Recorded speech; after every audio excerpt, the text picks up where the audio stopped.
Good afternoon, everyone. May we request everyone to settle down because we are going to start the program in 2 minutes. Thank you.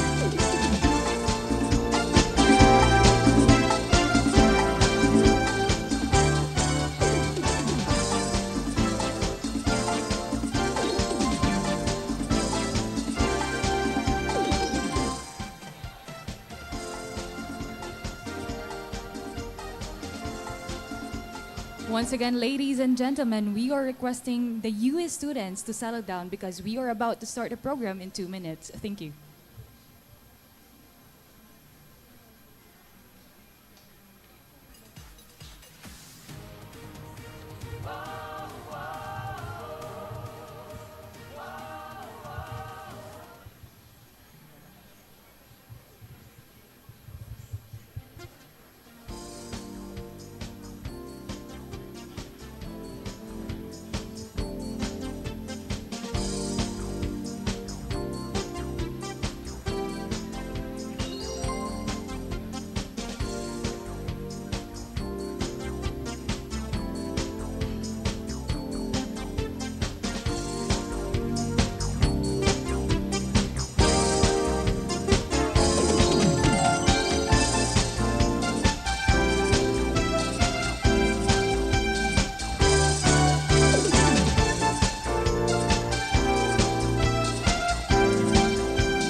Listen to her voice, singing in the wind. Feel her gentle touch in the golden sunlight. She was born to love. Good afternoon, ladies and gentlemen.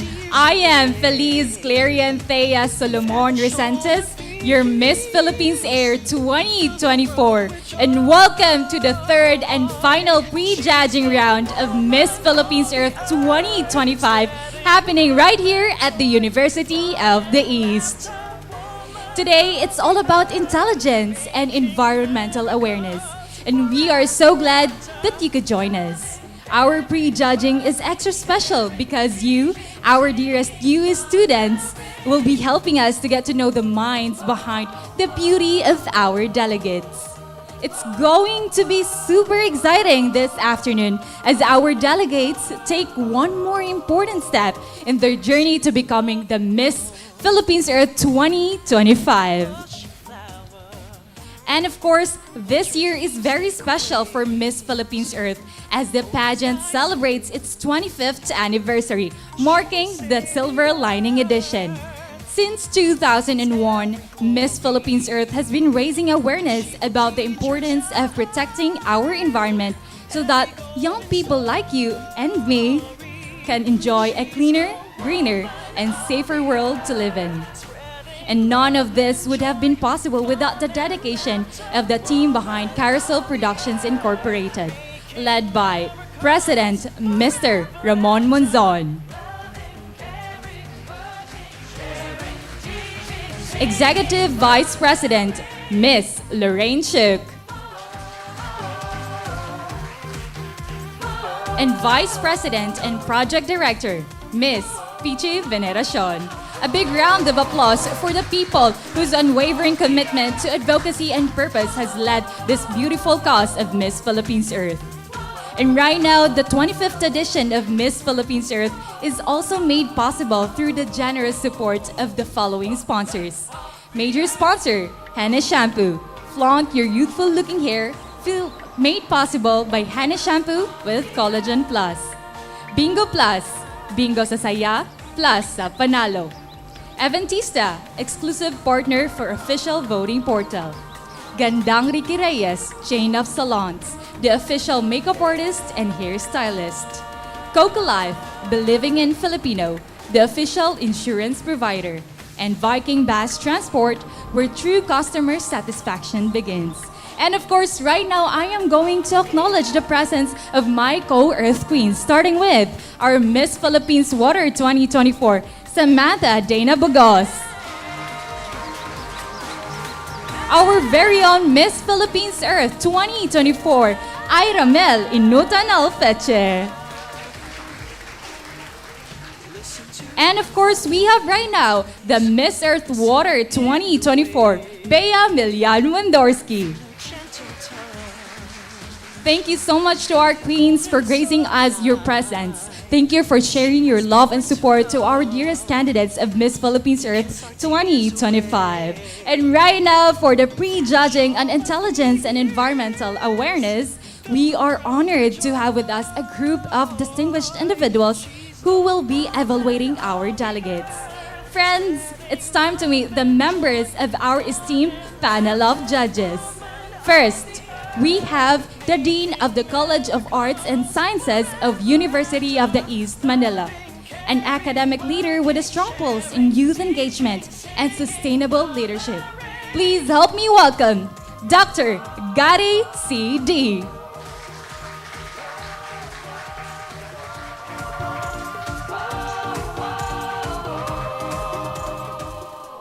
Our next judge, Dean and Head of the College of Arts and Sciences Department of University of the East Caloocan.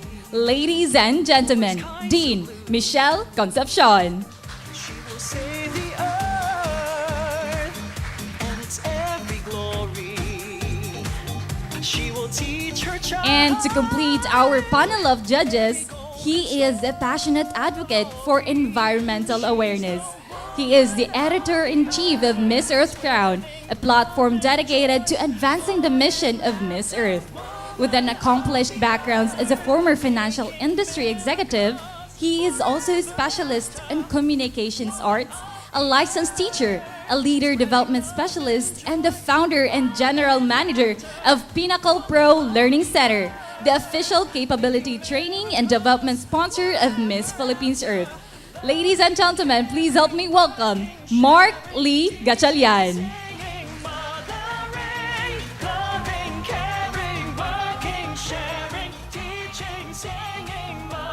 And now I know you are so excited for today's event. We are about to begin the pre-judging, and here's how it's going to work. Each delegate will have 4 minutes to introduce herself, share her advocacy, and answer your questions. When you hear this sound, it means your time is up. So, if everyone's ready, let's welcome our first delegate from Antipolo City.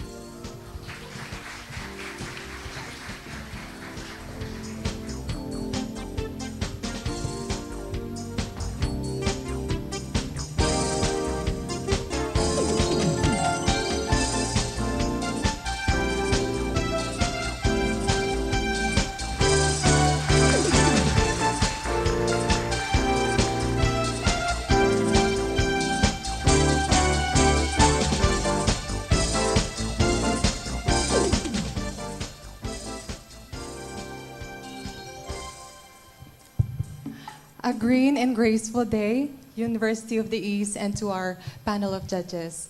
I'm Maria Flor de Liz Mabao, proudly representing the city in the sky, Antipolo City.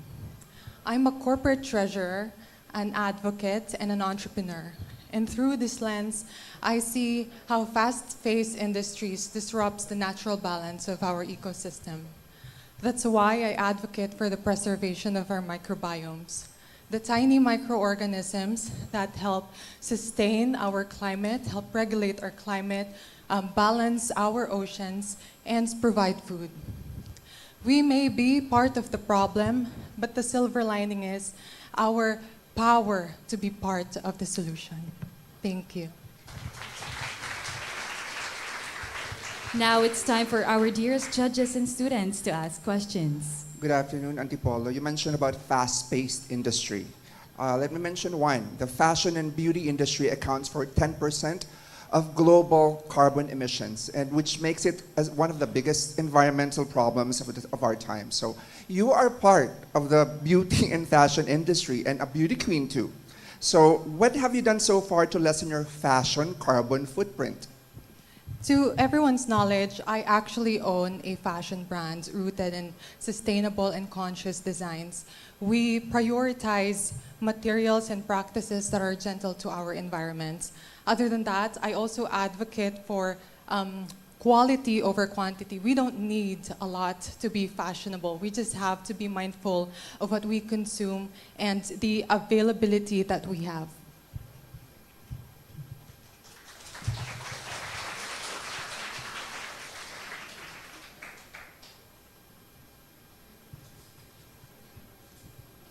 Next judge, please. We have our student from University of the East to ask a question. Good afternoon, lovely lady. I am Romain Winzel Alex D, grade 12 from the Accountancy, Business and Management program. And this is my question. Do you think climate activism on social media is enough? I repeat, do you think climate activism on social media is enough?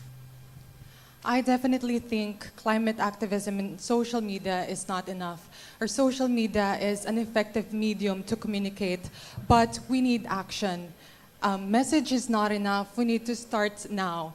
And as students of University of the East, I encourage you to practice sustainable practices and be part of the solution. Thank you. Thank you po.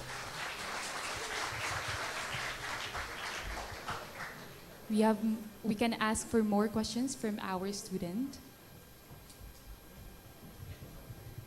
Hello, my name is Benicio Olipon. My question for you is, how can we, as a people, strike a balance between urban development and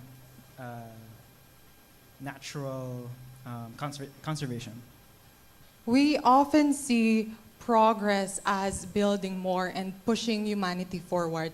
But progress is defined by how we build more, we grow more without damaging our environment. I think what is needed is a plan to balance between how we can grow without damaging our environment. Thank you. Thank you. One last question from our judges.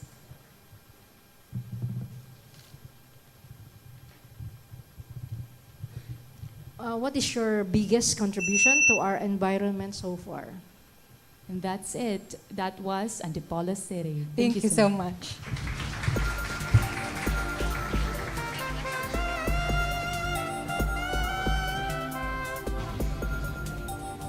Up next, we have Bacoor City.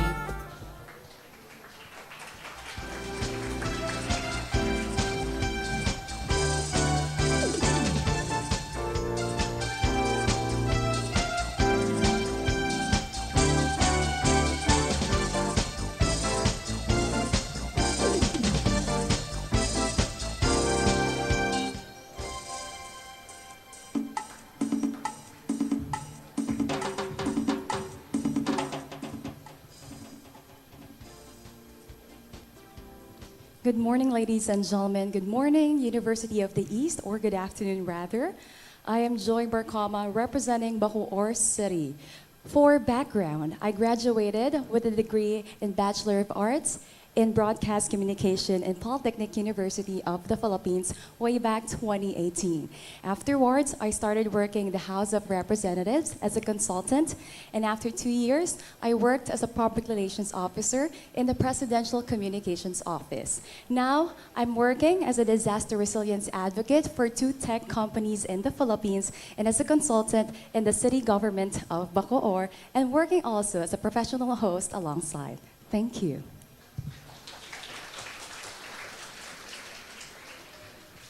Now it's time for our judge to ask questions.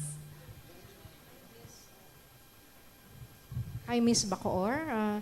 What do you think is a better strategy to encourage people to be environmentally conscious? best strategy is to always feel for others. I think the biggest injustice that we can do to humankind is to become apathetic in times like this. So the best strategy is to really ignite that motivation, that determination for every humankind to be empathetic with one another. Because here, we all stand with intergenerational responsibility to take care not just for ourselves, but also for our earth. Because we have this responsibility to live on, not just for ourselves, but also for the future generation. Next question from our UE student. Hello, my name is Ashley. My question is, if protecting nature requires confronting your own lifestyle, habits, and even your privilege, what would you be willing to give up first and why? Thank you for that question. You know, I've been so guilty about fast fashion. Way back 2020, when convenience actually means ordering online, I actually gave in to the trend of buying things online, consuming so much plastic waste, consuming so much fashion trends. And for that, if I'm willing to give up one thing, I believe that is fast fashion. I think it's important for us to be conscious when it comes to making decisions that can actually affect our environment. One cloth can actually make thousands of waste in our environment because we are actually producing microfibers that actually harms our environment. So with that, as a beauty queen, I stand before you, willing to give up my love for love for fashion, for my love for the earth. Thank you. Thank you. Question from our judge. Hi, Ms. Joy. Good afternoon. What do you think is the first issue, environmental issue, that Bacoor City would have to address? It's always going to be flooding, but I think in general term, in general umbrella, I think we have to really address the issue when it comes to climate justice. Disaster actually disproportionately affects the poor, mostly because the vulnerable communities are part of the marginalized communities. And it's so unfair that our policymakers, our lawmakers are not really affected when it comes to disasters, but it's really the poor that are being affected. So when it comes to Bacoor, I believe we should actually address the flooding because they are affecting not just the livelihoods of our communities, but also the lives of our people. It's high time that we actually preserve not just the earth, but also the lives of the people who live in the earth. Thank you. More questions, please. Thank you. And that was Bacoor City. Thank you very much.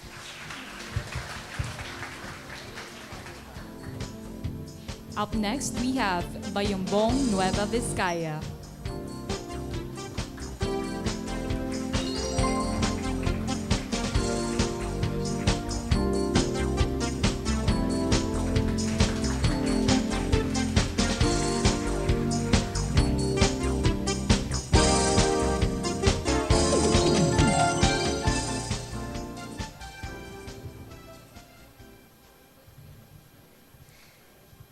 Naimbag nga aldaw kada tayo amin. I'm Martina Inocencio Lodovico from the agricultural heart of Nueva Vizcaya, Bayombong. I wear many hats. As a student, ukay-ukay seller, gym enthusiast, a proud granddaughter of a farmer, and an advocate for sustainable farming. One interesting fact about myself is that usually my ideas come when I watch the sunrise over the rice fields. And it paved way for me on how can I give back to our soil. Through sustainable farming, I am addressing rural communities, soil degradation, climate change, and food insecurity. I remember my lolo once told me, "Apo, nabanugin daytoy daga." In Tagalog, "Apo, pagod na ang lupa." That moment rekindled my story. That moment rekindled my fire through my advocacy. Therefore, in Miss Philippines Earth Journey, I hope to be a part of the legacy who advocates for farming that heals the land, heals the soil, empower people, and to sustain the next generation through regenerative methods.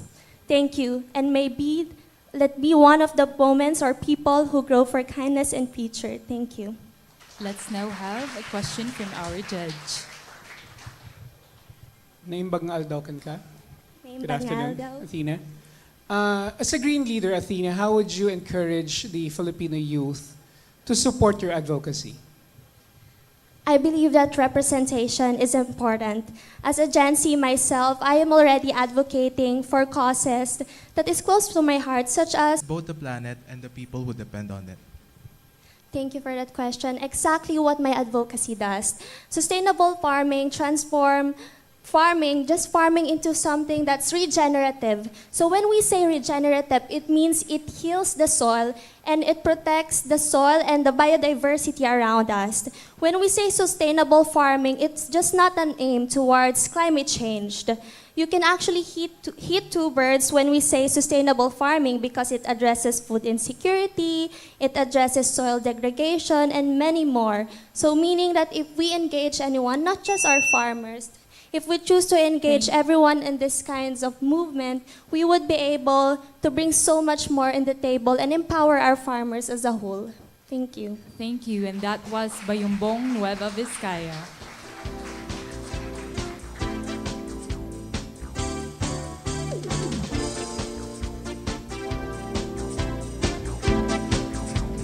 Up next, we have Cabanatuan. And our advocacy fits well in Miss Philippines Earth because we deliver knowledge and learnings through this advocacy. That's why I am here joining Miss Philippines Earth to help me share my advocacies, not just to my fellow youth, but to the whole Earth. Thank you. Now a question from the student.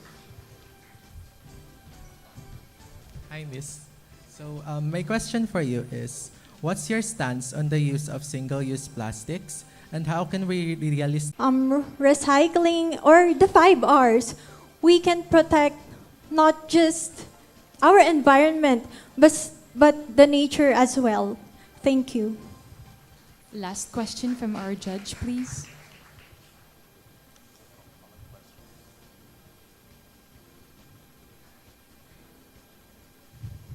How do we change our life in order to save our environment or our planet? Again, how do we change our life in order to save our environment or our planet? Thank you, po. I believe that we can change our life by starting with ourselves. We need to be disciplined and responsible to be able to care for our planet.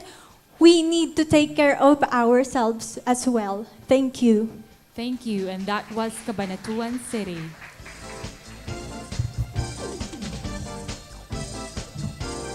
Up next, we have Cabatuan, Isabela.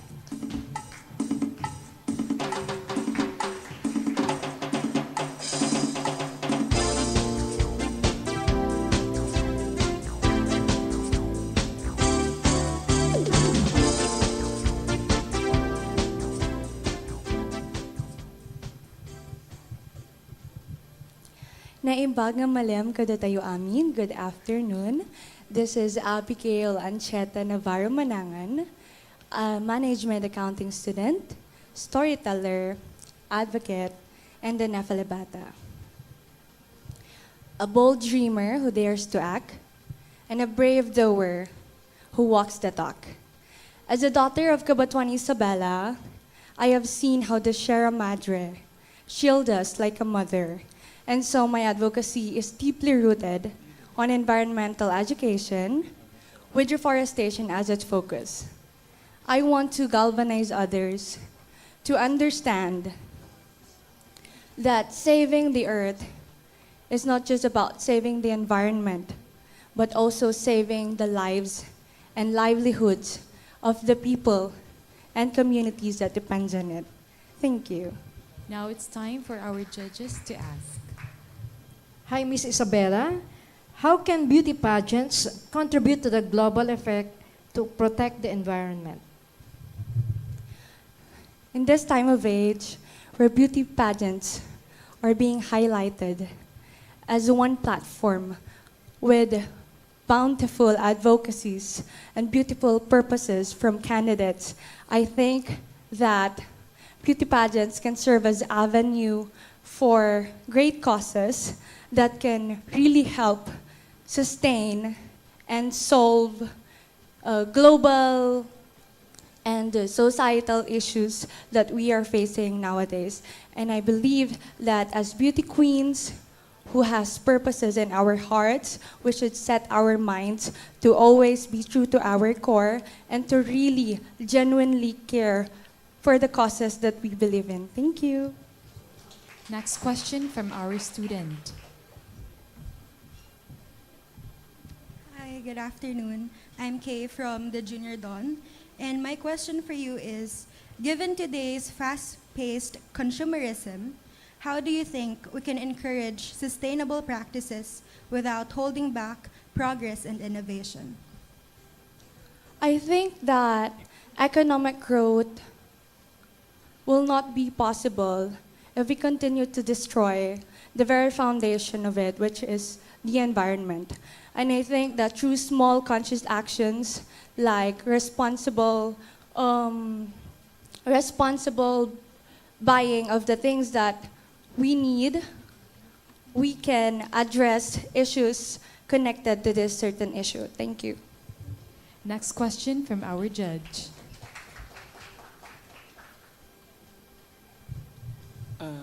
Hello, Abigail. Good afternoon. How would you use the platform of Miss Philippines Earth to encourage people to support your advocacy? Good afternoon again. In this time of age where the environment cries for help, I think that the Miss Philippines Earth should rise not just as a symbol of beauty, but as a protector and as an avenue for the causes that each candidates, that each eco warriors are pushing through.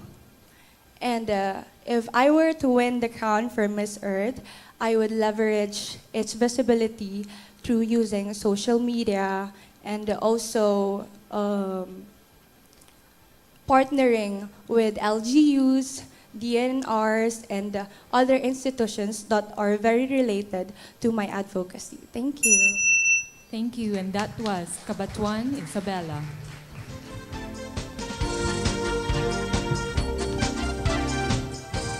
Up next, we have Filipino community of England, UK from Mapandan, Pangasinan.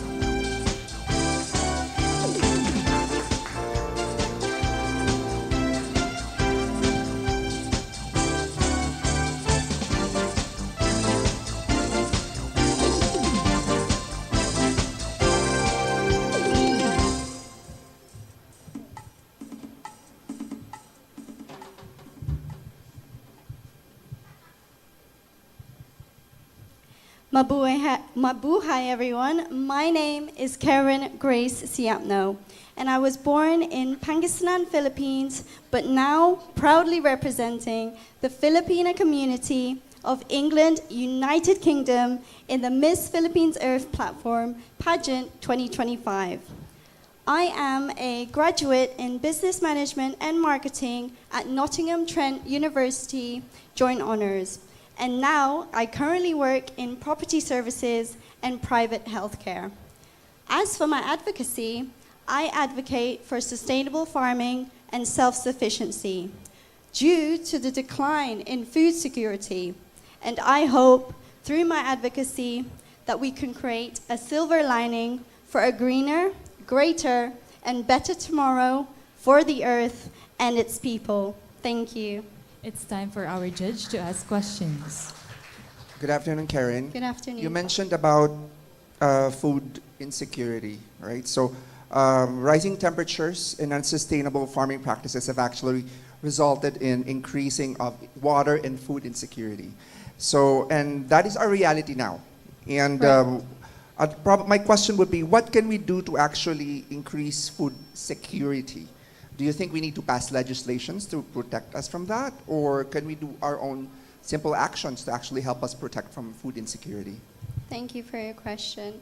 Actually, that is something similar that we've done previously in the Miss Earth platform. We currently did the Green Leaders in Action project that allowed us to advocate our words into actions in projects. And with my group, we advocated for recycled single-use plastics to encourage students to learn and grow their own food, to encourage them to plant plants in these single-use plastic containers so that not only are they learning how to grow their own food, but then you can apply it when they're older. And I believe just the awareness in how to go back to your roots in simpler ways of farming is lacking in recent years, actually. I believe that we need to go back to what we've known to have done previously, and I feel like we need to remember what we've forgotten to do from before. Thank you. Thank you for those actionable Next. steps. Thank you. Thank you. Next, a question from the student. Good day, I am Leah, and my Hello. question for you is, if you could start an environmental project today, what would it be and why? One more time, please. If you could start an environmental project today, what would it be and why?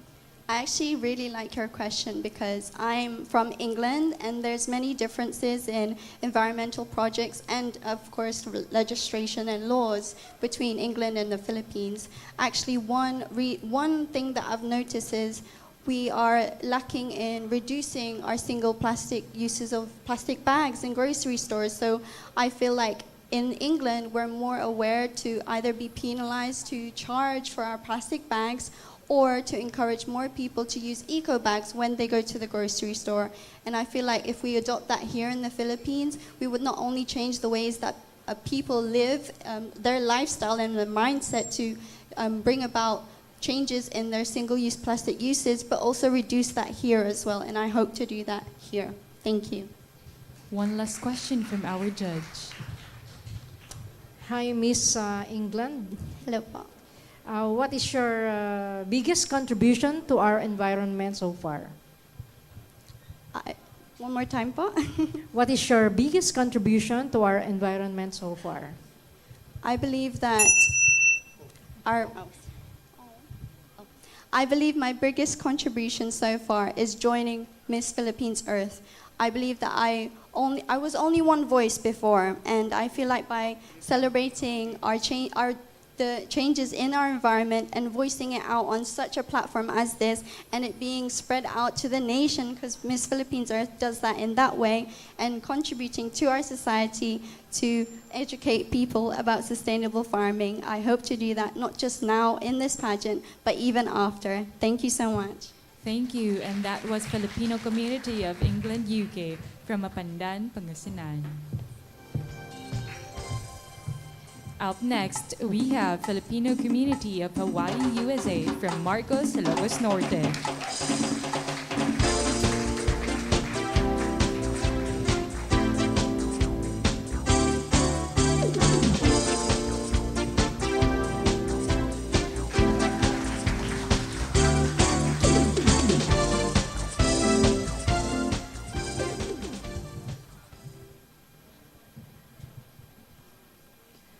I see trees of green, red roses too. I see them bloom for me and for all of you. And I say to myself, what a wonderful earth. In Hawaii, we have a saying, aloha. Aloha means hello, it means goodbye, but it also means love. My name is Joanna Lee Ukal, representing the Aloha state of the earth. Aloha from my heart to your heart. Before I begin, I'd like to fill this room with nothing but aloha. Could I please ask everyone to turn to their neighbors, look at them in the eye, and say aloha.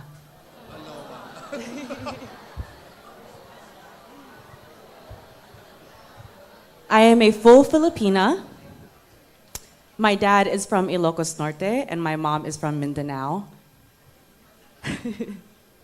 And over a year ago, I was living in New York City. living a very, very busy life. I had a successful career in advertising where I was leading and producing national campaigns seen by millions across the United States. And I left that world because I wanted to pursue something deeper within my soul. And I wanted to help people heal. Over 80% of antibiotics and 25% of modern-day medicine stem from plants and herbs. Nature has always been our first healers, and our ancestors understood that. My advocacy is utilizing holistic healing and holistic wealth and making them more accessible throughout communities here in the Philippines. I want to also revive indigenous Filipino healing techniques like hilot, ventosa, tuob, and remove the stigma amongst them. Because if we truly want to heal the earth, we have to start with ourselves. And when we heal through our roots, we heal our people and our Mother Earth. Adyamaknak kadiyo amin, daghang salamat, and maraming salamat po sa inyong lahat. And now, question from our judge. Hi, Miss Philcom Hawaii. I know you're familiar with flooding in Rizal and the low-lying areas there, and the erosion in Baguio City. My question is, how can we balance economic development with environmental protection? Thank you so much. You know, my advocacy is all about looking within. And I think that a lot of the reason why we see our environment for why it is the way it is today is because of greed. Right? Sometimes we tend to think about what's best for just our needs instead of the needs for everyone. And in terms of flooding, I think the obvious answer is infrastructure. And even though that could lead into a lot more segments, it all circles back to ourselves. So first, we have to ask ourselves, what is not only the best for me and my family, but also the best for our kababayans and our fellow Filipinos? A last question from our student. Hello and good afternoon. My name is Isabela Darcy, and my question for you is, as a student journalist, I believe that the media plays a big role in shaping how we see the world. How do you see the power of media in raising awareness and shaping our future's environment? Social media is something that we all use. There is not one single person here that doesn't have a phone or have an Instagram or Facebook account. Social media is a very, very powerful tool. And when we use something powerful like social media for good, good things can happen, not just for our families, for ourselves, but for the earth in general. Thank you. Thank you. And that was Filipino Community of Hawaii, USA from Marcos, Ilocos Norte.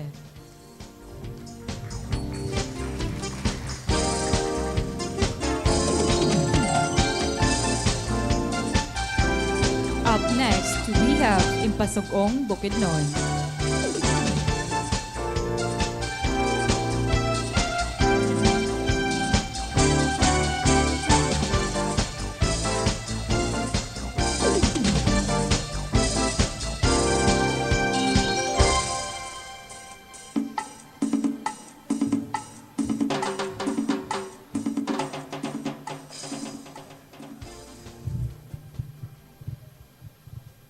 Maayong adlaw sa inyong tanan.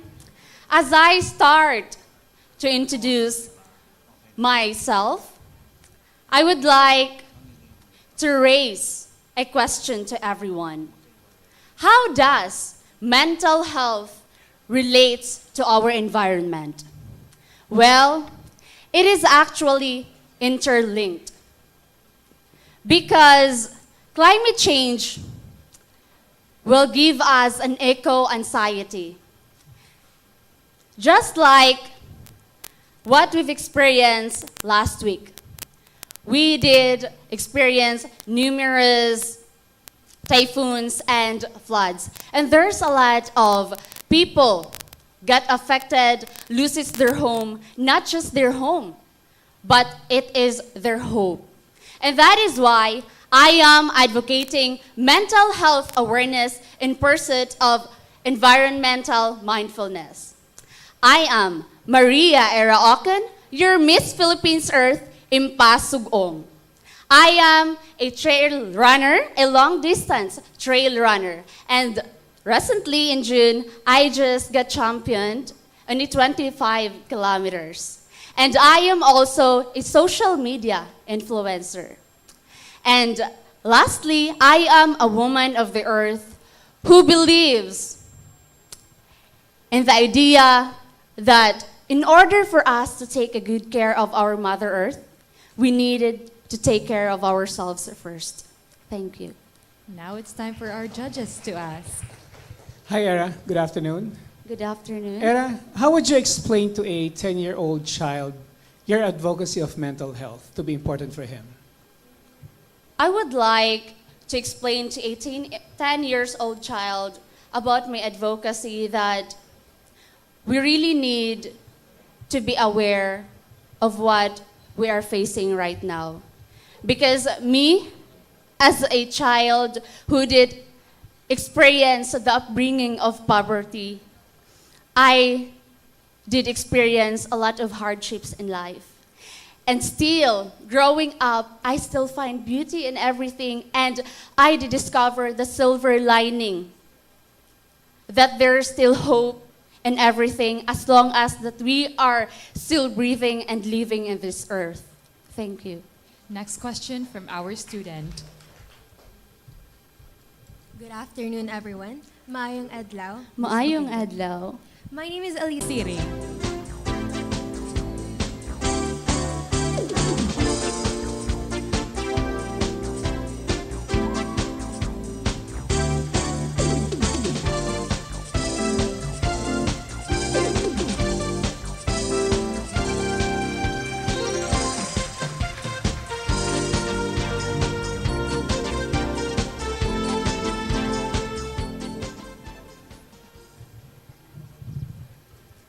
Great day, everyone. I am Martina Di Marciano, representing Imus City.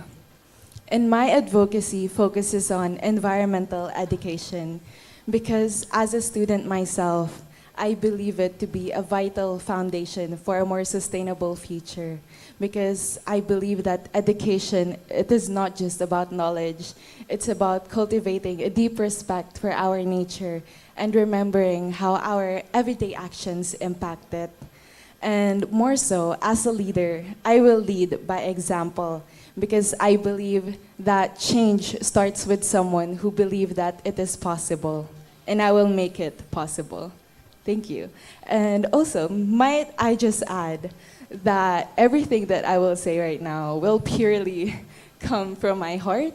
So I believe, I hope that every single one of you here will remember everything that I will say and will impact it through your hearts and through your mind because I am speaking in front of all of you through my heart and not through a script. Thank you. Now it's time for our judges to ask. Good afternoon, Martina. You mentioned about environmental education. And environmental education and awareness seems to be the theme for majority of the ladies in this edition.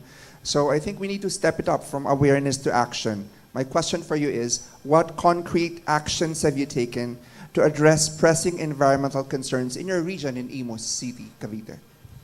Thank you for that question. What I have done to promote my advocacy, environmental education, is to promote sustainability, especially in Imus, where our LGUs and barangays are supporting sustainable practices, which I also participate in, and I will continue to do so. And it is what I'm doing right now. It is not just about this pageant. It is not just about for this pageant, but it is for our environment, for the betterment of our future, not just for the nation, but for the future generations as well. Thank you. Now a question from the UE student. Good afternoon, everyone, especially to you, Miss. I am Maria Samira Galzote, and my question is, what gives you hope when facing the many challenges our planet is going through, And how would you share that hope with others? What gives me hope, honestly, is myself, because throughout this pageant, I never really thought that it was possible for me to be in front of all of these audience and to speak on behalf of my city in front of all of the national audience. And I believe that hope is possible when someone is truly present and truly passionate with what they are doing. And I believe that I have those traits. I believe that I am passionate. I believe that I am genuine with what I'm doing right now. And I truly believe that that makes a huge impact, not only for myself, because I believe that each and every single one in this room has a purpose. And I believe that my purpose is not just to be a woman of the earth, but to be the voice for the earth. Thank you. Thank you po. One last question from our judges.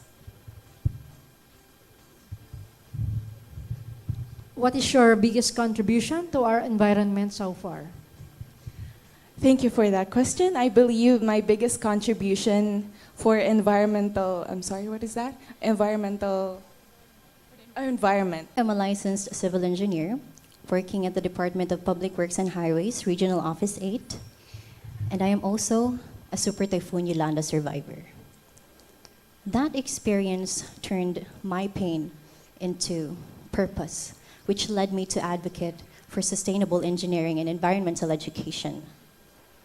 And through my advocacy, it helps empower people and helps them understand the power that they can hold once they have and gained that knowledge. Through my experiences, it had opened my eyes how we can be a part of the solution, how we, once we've gained that knowledge, once we've gained that sense of purpose, we will be a silver lining to empower our communities. Thank you. A question from our judge, please. Hi, Ms. Napas. What are the most pressing environmental issues that the Philippines is facing right now, and how can we be a part of the solution? Working as a civil engineer, I had understand firsthand how we have already so many projects, we have created so many solutions, we have created so many initiatives that still needs proper implementation. But of course, it's with collaboration with environmental education. It's not just about building strong structures, it's also about making sure that our communities are well informed and well educated and know that they are also a part of the solution. It's not just about trusting and relying on the infrastructure itself, it's also about knowing your capacity, your choice in contributing to our society. Because as human beings, it has always been our responsibility as well to protect and preserve our Mother Nature. So it goes hand in hand, and I hope that everyone would understand that when we say protecting our environment, it's not just about protecting the whole planet itself, but it's also about protecting each other. Thank you. A question from our UE student. Good afternoon. I am Good Martin afternoon. Benito Iviñas. My question for you is, as a role model who influences others, how can we build resilience to natural disasters and climate-related risks?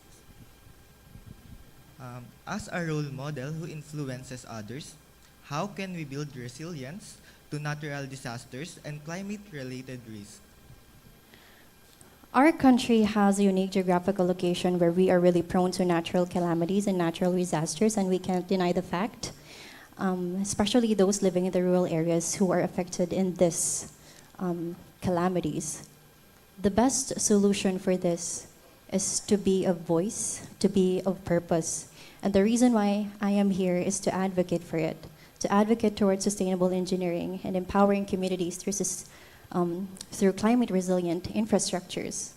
Just like what happened in my province and my municipality, we have been a symbol of survival, we have been a symbol of hope, and that even through the darkest times, even those darkest moments, there is still hope and silver lining as long as we build together, we are united, and we understand that everything is happening, that everything has a purpose in this society. Thank you.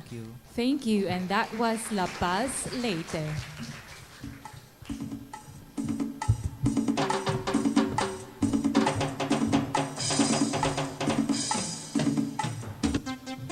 Up next, Las Piñas City.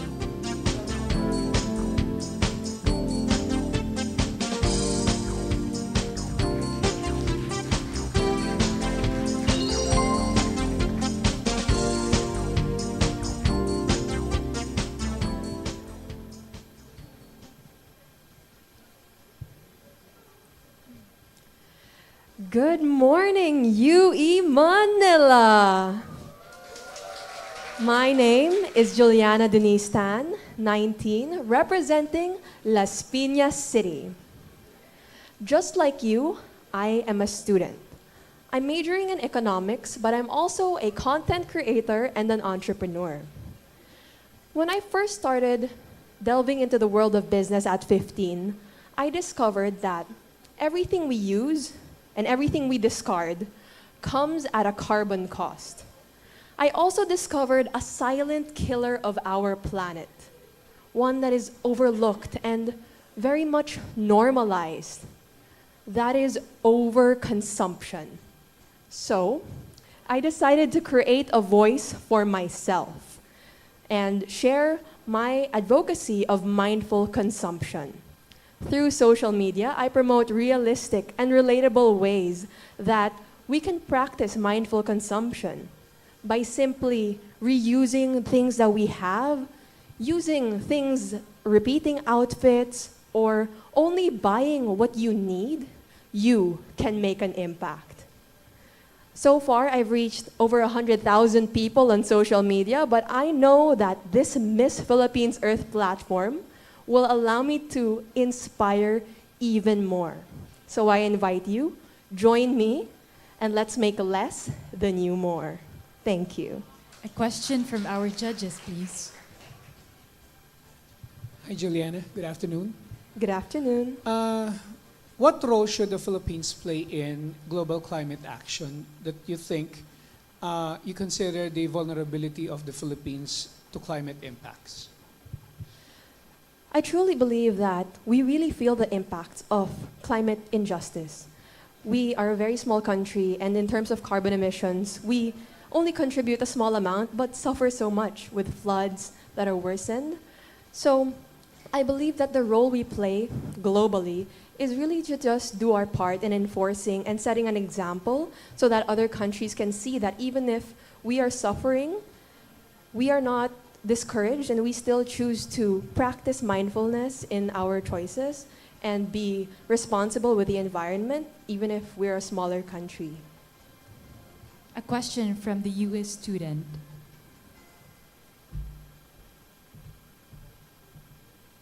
Good afternoon, everyone. Miss Las Piñas. I am Rachel Catrice Torres de Guzman from the Multiple Intelligence Coordinating Council. And my question for you is, how would you promote sustainable tourism that respects the rights and ancestral lands of indigenous people, especially in light with the recent Mount Pinatubo incident involving the Aite community? Sorry, how would I promote? Sustainable tourism. Okay. So, tourism is something that is very important, especially in a country like the Philippines, where we are very rich with resources and beautiful landscapes. So, what happens in non-sustainable practices is people prioritize profits or personal agendas over purpose, over the rights of people. They only see how they can benefit and ignore how the people there suffer. So in order to promote sustainable tourism, I believe in advocating for those people, showing their stories, telling their stories, so that the people who are prejudicing them can see what they're doing, who they're impacting. Yeah. Thank you very much. Thank you, and that was Las Piñas City.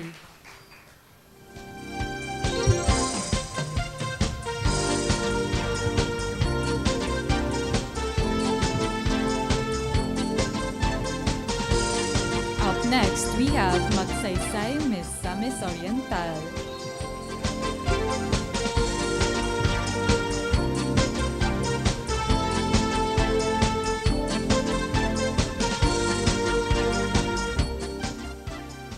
Maayong adlaw, I am Quenchgift Gundaya Espantalion, and I am currently 23 years old. I am a proud education graduate where I have learned not just to teach minds, but to touch hearts. My love for learning and educating grew into a passion for giving, from charity works to environmental preservation, which is why I am an advocate of preservation-centered tourism, which definitely taps the aspects of culture and heritage, ecotourism, and of course the life on both land and underwater. And speaking of life underwater, my municipality, Magsaysay, in the province of Misamis Oriental, is actually a proud home of the endangered hawksbill sea turtles, which I have here in my sash right now. And I have been a witness of how my municipality have been taking part on preserving everything that we have. And this actually pushed me to really use my field in teaching and education, and also the platform that I was able to gain together with Miss Philippines Earth as an organization to really encourage everybody to take part in allowing preservation, not just to be taught and educated, but for it to become a lifestyle, and a lifestyle which we can pass on through generations. Thank you. A question from our judge. Good afternoon, Quench. Good afternoon, sir. What would you consider a defining moment in your life that helped you shape who you are today, and how will you use that in case you become a spokesperson for Miss Philippines Earth? For several years already, I have been working with the local government unit of Magsaysay, especially when it comes to the tourism department and preserving our hawksbill sea turtles. And I firmly believe that that shaped me as a woman today, because I was able to really learn the value of having hope.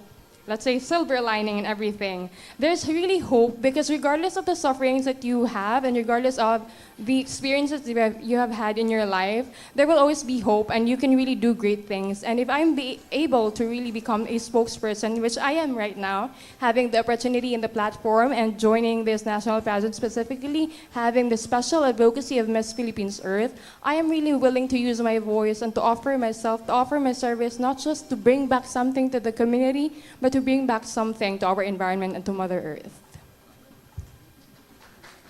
A question from our student. A pleasant afternoon, Miss Magsaysay, Misamis Oriental. I am Chelsea from the Multiple Intelligence Coordinating Council.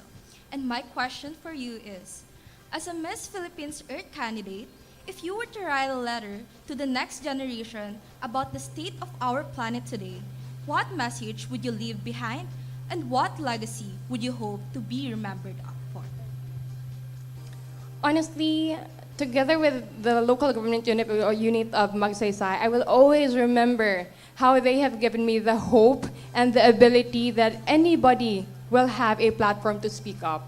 And that to the next generations, I would really tell them to really use your voice. You are not just here because you're just a person, you're just a human being. You're here because you have your own purpose. Regardless of our interests and regardless of who we are in this society, we have our own purpose. And as for me, I am an environmental advocate, and I really wanted to show people, show the next generations that together with my advocacy, which is preservation-centered tourism, we can always preserve everything. Because as an individual also, I do not only want myself to witness what I have been witnessing right now.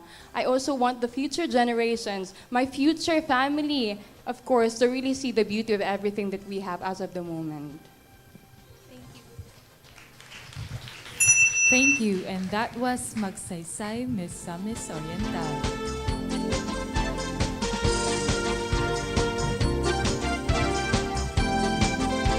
Up next, we have Malaybalay City.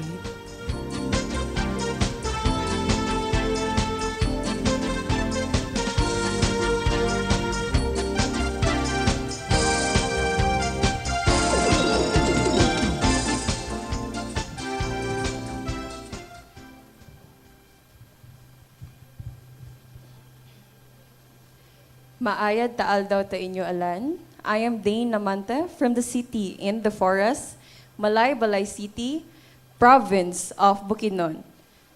I am an advocate of preserving native flora and reforesting our roots through community partnerships.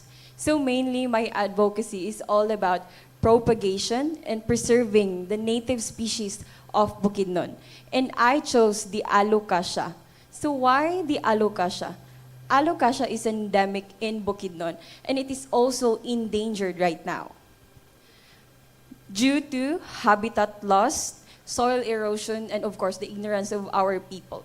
So I am working hand in hand with an IP community in Malaybalay City led by Dato Manlipagos and also with a registered botanist, Dr. Leslie Casas Lobos of Bukidnon State University.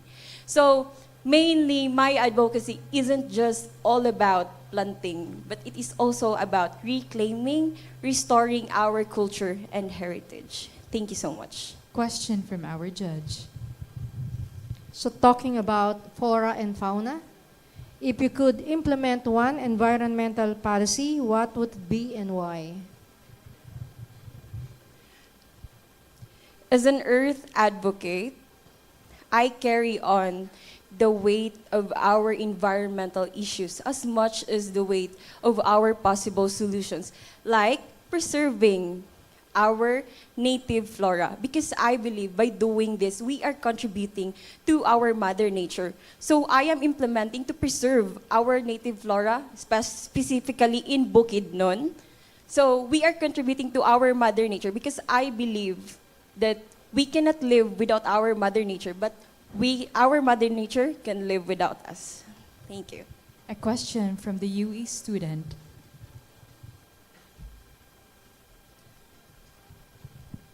Good afternoon, Ms. Malaybalay. I am Nelaine Morfe from the Multiple Intelligences Coordinating Council, and my question for you is, how can you turn climate anxiety into climate action? Our earth is desperately crying right now.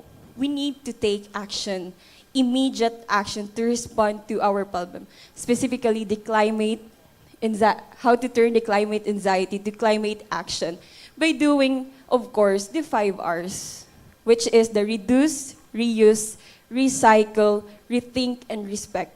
By doing this small action, we are giving a bigger impact to our mother nature. We are helping to heal our mother nature. As what I've said earlier, our mother nature can live without us, but we cannot live without our mother nature. Thank you so much. Last question from our judges. Hi, Dane. Good Hello afternoon. po, good afternoon. What innovative approach would you take to advocate the things that you would want to happen in your city? Pardon? What innovative approach would you take to try to preserve the flora and fauna that you would want to? As what I've said earlier, I'm working with the IP community in Malaybalay City. So that will be the innovative action I can do to preserve our mother nature, specifically in Bukidnon po. Thank you. And that was Malaybalay Thank you so much. City.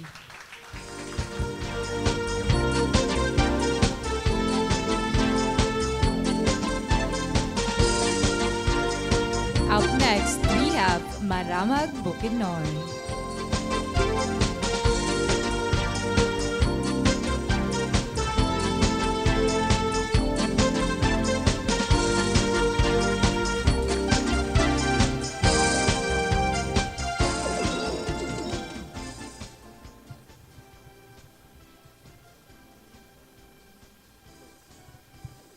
The rush of tourism may boost progress, but it also silences and erasing our indigenous wisdom, the Manubo tribe. Maanyag nga adlaw kaninyong tanan. I am Aldrin Ross Balaba, proudly representing from the multi-awarded cleanest public market in the Philippines, Maramag, Bukidnon. At 23, I strive for a healthy mind, joyful life, and impactful individuality. That's why I champion my silver lining advocacy, eco-cultural guardianship, protecting Mother Earth with our indigenous roots, Manubo tribes, into the heart of modern conservation. my municipality dubbed as the tourism highway of Mindanao, and we experience a rapid development that threatens the sacredness of our land. That's why I believe that protecting Mother Earth isn't just about science, but it's also about honoring the people who live in our land. Let's walk with wisdom, protect what matters most, and make one mindful step at a time. Questions from our judges. Good afternoon, Ross. I'd just like to ask, since Miss Philippines Earth is a pageant that you chose to join, I'd like to check what made you decide that I will join Miss Philippines Earth, and what makes it unique for you? Thank you, Sir Mark. Miss Philippines Earth is a pageant platform that talks the walk. First, it is a pageant that had an advocacy that could strengthen our environmental and contribute to our environmental justice. Second, it is a pageant platform that strengthens and empowers women in a way that we candidates can be a voice of the voiceless. Third, it is a pageant that inspires younger generation to make a legacy on our own, to act green and think green. So that's why I think Miss Philippines is relevant and essential in today's generation. Question from the UE student. Good afternoon. My name is Steven Taonan. I am the director of the BM department of the MICC. And this is my question for you. In what way do you think pageants such as Miss Philippines Earth serves as a big step in advocating for environmental reform? How big of a change do you think you, together with the other queens here, could achieve with your influence? Hello, Stephen. Thank you for the question. Can you repeat the question, please? Okay. In what way do you think pageants such as Miss Philippines Earth serve as a big step in advocating for environmental reform? How big of a change do you think you, together with the other queens here, could achieve with your influence?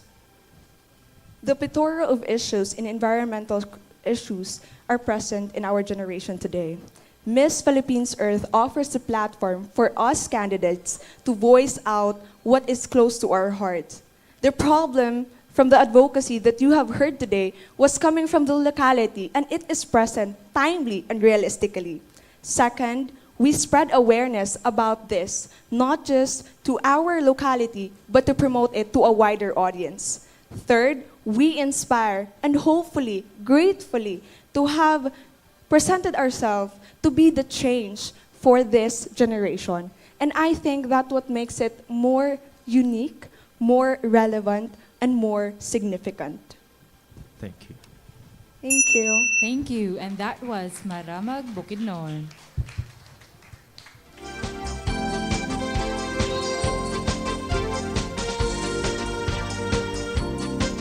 Up next, we have Marikina City.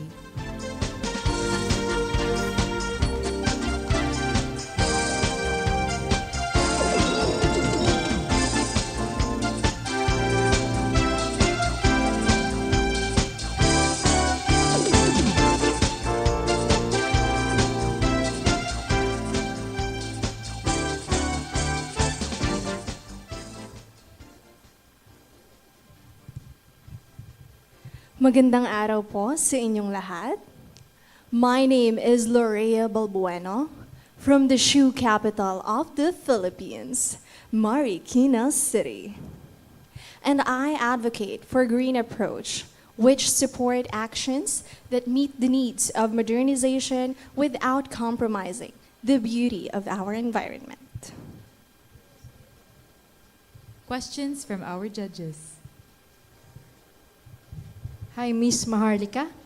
How does ecotourism contribute to the protection of the environment? Can you repeat the question? Sorry. How does ecotourism contribute to the protection of the environment? Well, thank you so much for that wonderful question. As a tourism student, I believe that ecotourism is very important, and I am very grateful that students are learning ecotourism as well in schools.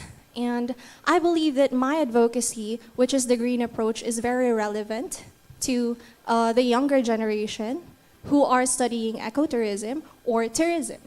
Because, sorry. I believe that my advocacy is simple, doable, and real. And with this advocacy, I believe that I can empower the youth to turn these eco habits into a lifestyle. And I can also show to the people of the earth that even the simplest or even the smallest green step can lead us to the brightest silver lining. Thank you. Question from UE student. So, good afternoon po. Good afternoon. My question is, how can an apolitical environmental advocate such as yourself convince communities to act on environmental issues even when political connotations are inevitable? I see. Well, yeah, my advocacy is actually green approach, which is also aligned with supporting actions that meet the needs of modernization, but without compromising the beauty of our environment. And I believe that if I were to promote and inspire every local government units in our country, then we can also achieve what other countries have achieved. Like Singapore, they have a lot of green buildings. Thank you. More questions from our judges, please.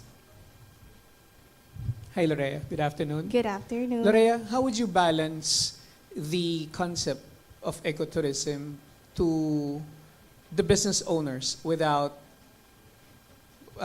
compromising their economic growth? I see. Well, yeah, since as a student who studied tourism of other countries like Singapore, I have been very interested on how other countries was able to achieve those green buildings.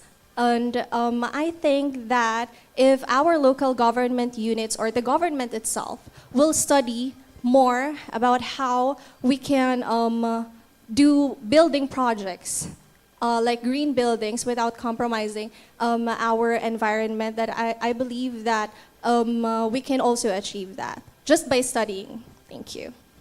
One last question from our judges.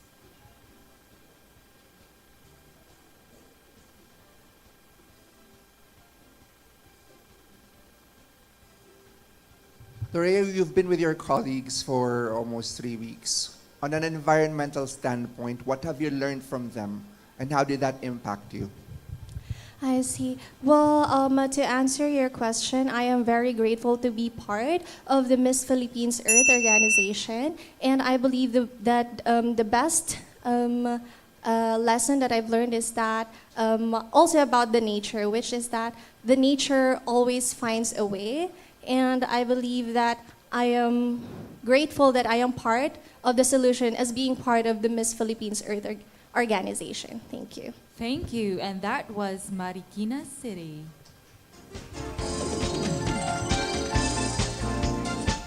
Up next, we have Filipino community of Melbourne, Australia from Davao City.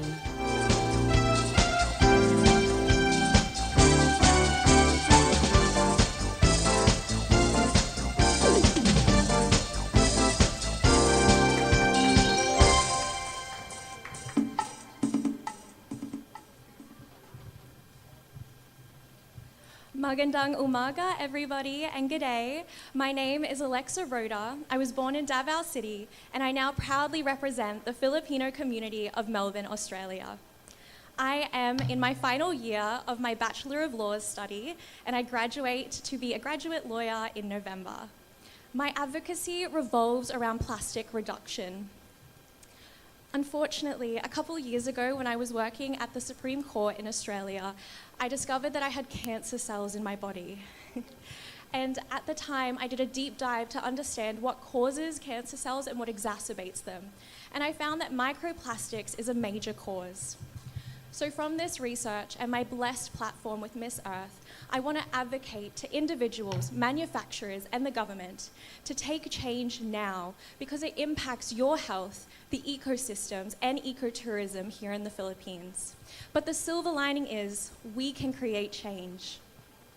Questions from our judges. Hello, Miss Phil, community of Australia. we are all aware about, again, with quarrying and the effects of this on indigenous people. How can we convince the government to balance to balance this quarrying with with the protection of our indigenous people? Hi, Pa. May I just clarify? You said quarry, like a mining Yeah, quarry? yeah. Thank you, Pa. I believe, so the Philippines has a massive uncapped mining capacity, and for the potential of the Philippines' GDP, it's important that we grow the Philippines to help develop the Philippines with infrastructure. So I believe that mining is important, but also is protection of our indigenous people. So I believe that it is important, especially as a law student, I understand that policies must be addressed. Through my studies, I've learned that you must evaluate each decision that you're going to do. When we look at legislation, we evaluate each legislation, its impacts environmentally and with human rights. And I believe that the quarry must do that as well. With every decision, every action, it must be evaluated to see which and who it will benefit and which is the best option. Thank you. A question from the UE student.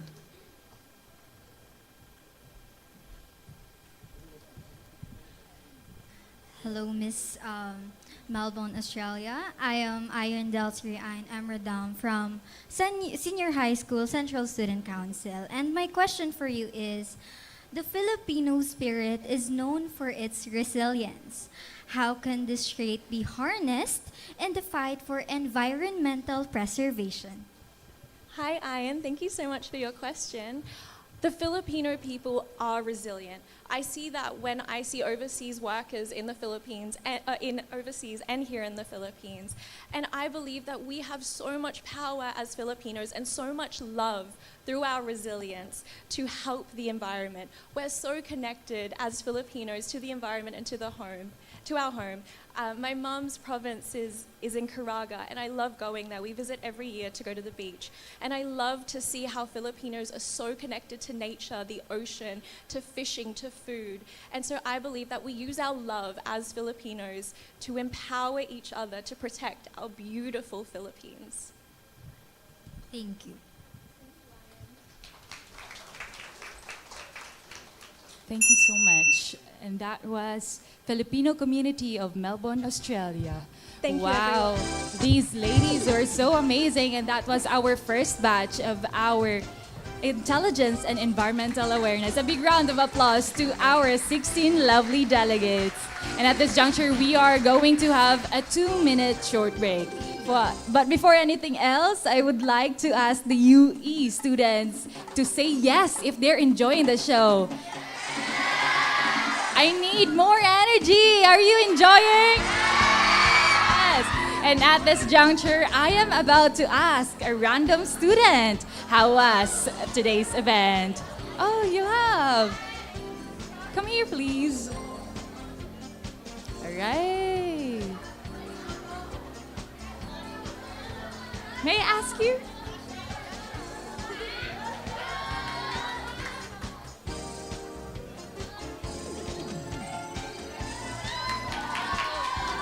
Hello, and we are live. Look at the camera, all right. So, may I know your name, your age, your country, or the municipality you're representing here? My name is Joshua Estabilio from UMS 1112 1P, and I'm from Manila City po. I need more energy like Manila City. Manila City. Okay, so for the first batch, the 16 lovely delegates, ano yung mga natutunan mo sa kanilang mga answers? Natutunan ko po is the importance of our earth po, kung paano natin papaalagaan yung ano natin. May I ask you what's the simple things that you've done for the environment?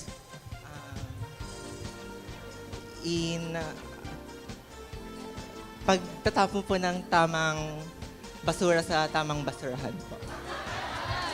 Wow.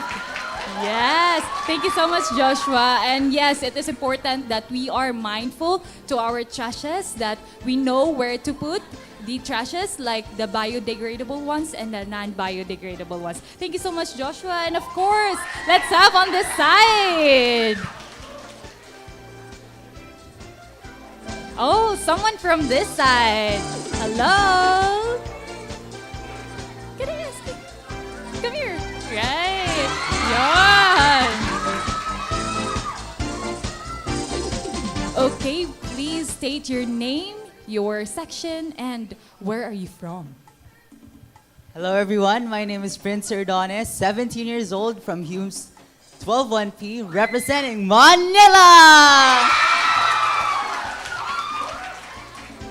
How are you feeling today that you've lively, experienced seeing and watching the lovely delegates of Miss Philippines Earth, hearing about their advocacies, their answers to the questions of our judges?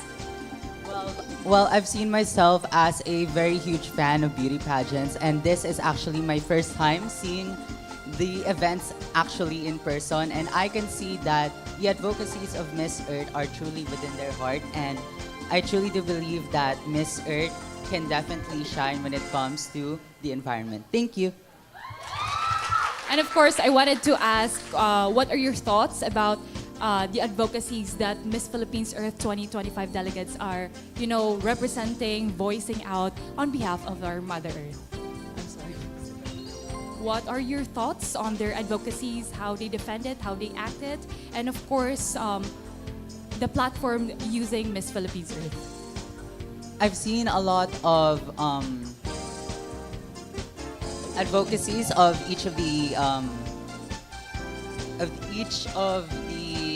what do we call this, the candidates, and I think that for me right now, what I've seen,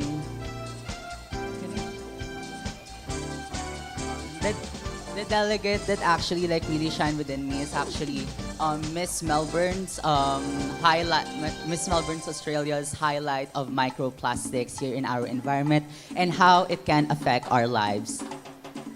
Thank you so much. And thank you to our dearest University of the East students for actively listening to our delegates, answering the questions of our dearest judges as well. And at this juncture, we are about to continue the show.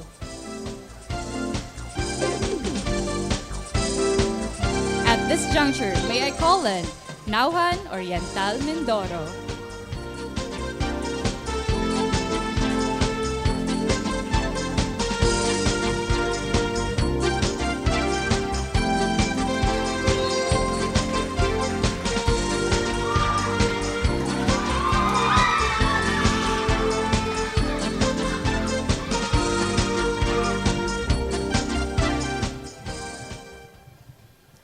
Mabuhay, mahal tana. I am Maria Maneli Villanueva Kakam, Miss Philippines Earth Naujan, Oriental, Mindoro.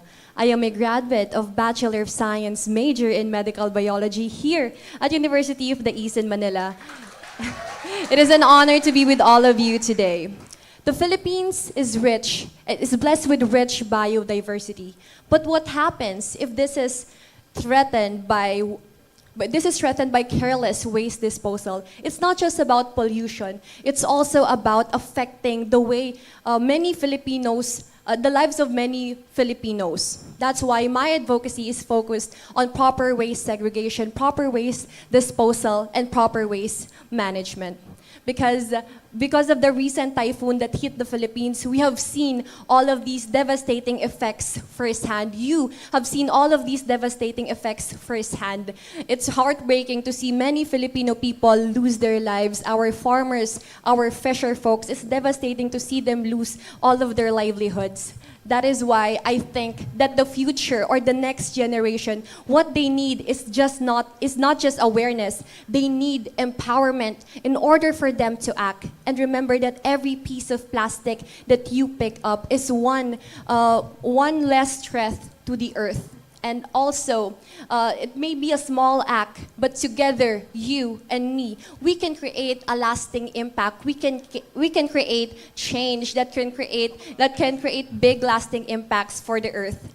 And that is why I urge each one of you here to refuse single-use plastic. I urge each one of you here to encourage your friends, your family, your classmates to talk about the earth, to help love and care for the earth. Remember, we do not need to be perfect. We just need to be united. And also remember that every small act for nature is a giant leap for life. Thank you. A question from the judges. Hello, Mayrea. Hi, Sir Marky. Good afternoon. Good afternoon. And I think we talked about this during our training, that roughly 14 million tons of plastic is already making its way to our ocean yearly.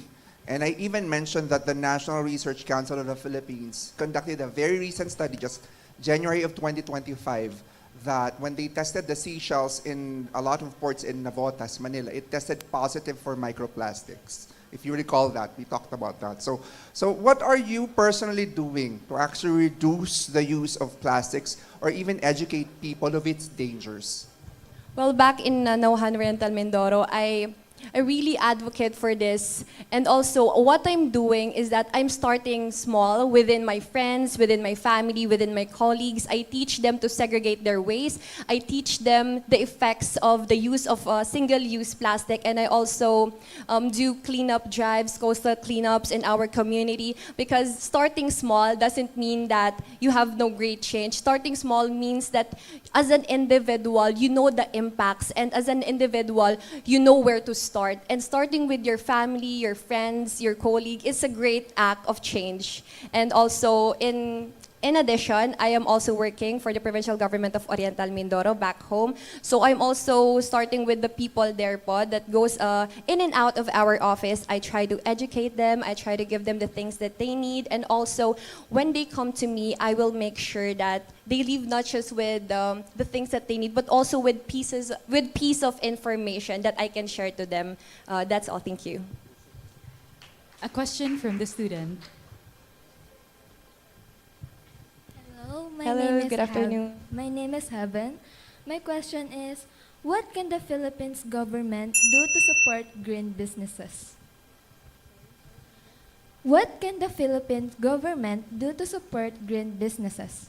Well, I think they should strengthen the Ecological Solid Waste Management Act of 2000 or the Republic Act 9003, which focuses on reducing, recycling, and repurposing solid waste. And also, this also focuses on solid waste management. This also focuses on this proper waste disposal, proper waste segregation, and proper waste treatment, because we have different kinds of laws, environmental laws here in the Philippines, but we just need to strengthen it. That is why I think what the government needs to do is not to implement more laws, but rather they need to establish and further all these existing environmental laws in order to help all those green businesses that you said. Thank you.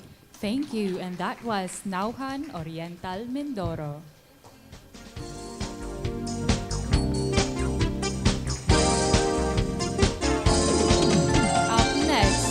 Filipino community of Osaka, Japan, from Kinyaranda, Nueva Ecija.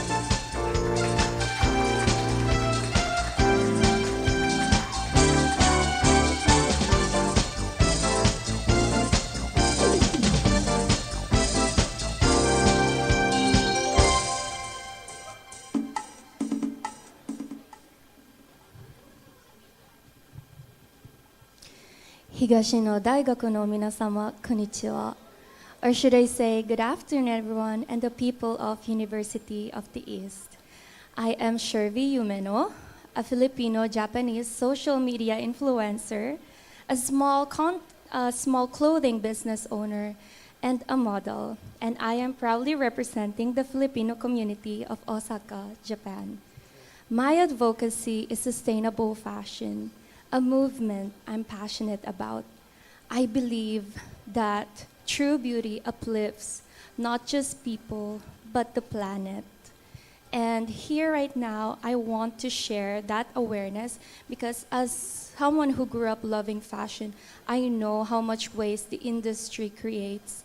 And that awareness sparked a commitment in me to promote rewearing, upcycling, and promoting or supporting the local or ethical brands. And as Miss Philippines Earth, I want to encourage or inspire the others to hashtag wear the change, where style can be a tool for sustainability. Thank you. Question from our judges. Hi, Miss Filipino community in Osaka, Japan. Hello, Ma'am Michelle. Good afternoon. How can we promote environmental education and awareness among younger generations? And any specific proposal on this? Well, as I've mentioned in my introduction, I am a social media influencer, and actually my niche in my social media are actually the youth. And for that, I think it's easier for them to absorb the information when they are using their social media, and that will be my platform to promote the environmental responsibility we actually need to do. Thank you. A question from our student. Good afternoon, I'm Seth, and my question for you is, beyond winning this pageant, how will you ensure your voice and advocacy continue to make a difference for the environment? Thank you very much for that question. Even before I joined the pageant, I've already been advocating sustainable fashion. And with or without the crown, I will still use my voice and still work on my advocacy to share it with everyone and to promote by sharing easy things that they can actually do to do small changes, because small changes can lead to big changes that could actually help to preserve our Mother Earth. Thank you. Thank you. One last question from our judges.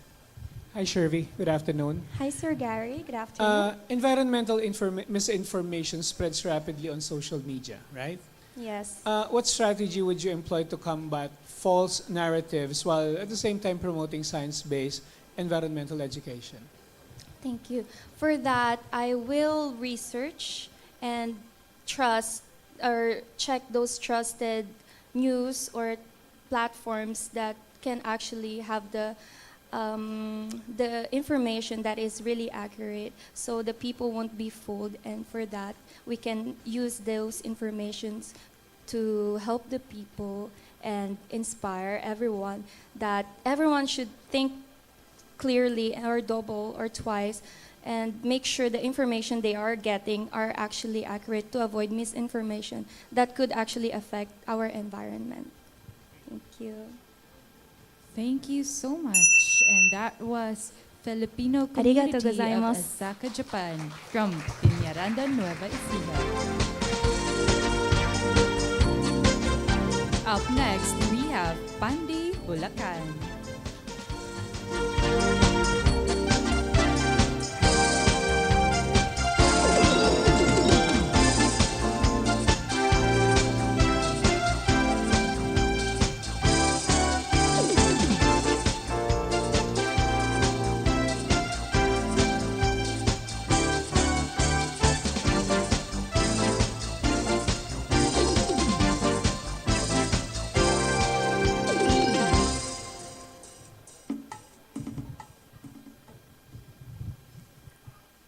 Good day, everyone. It feels so good to be back at the very same stage.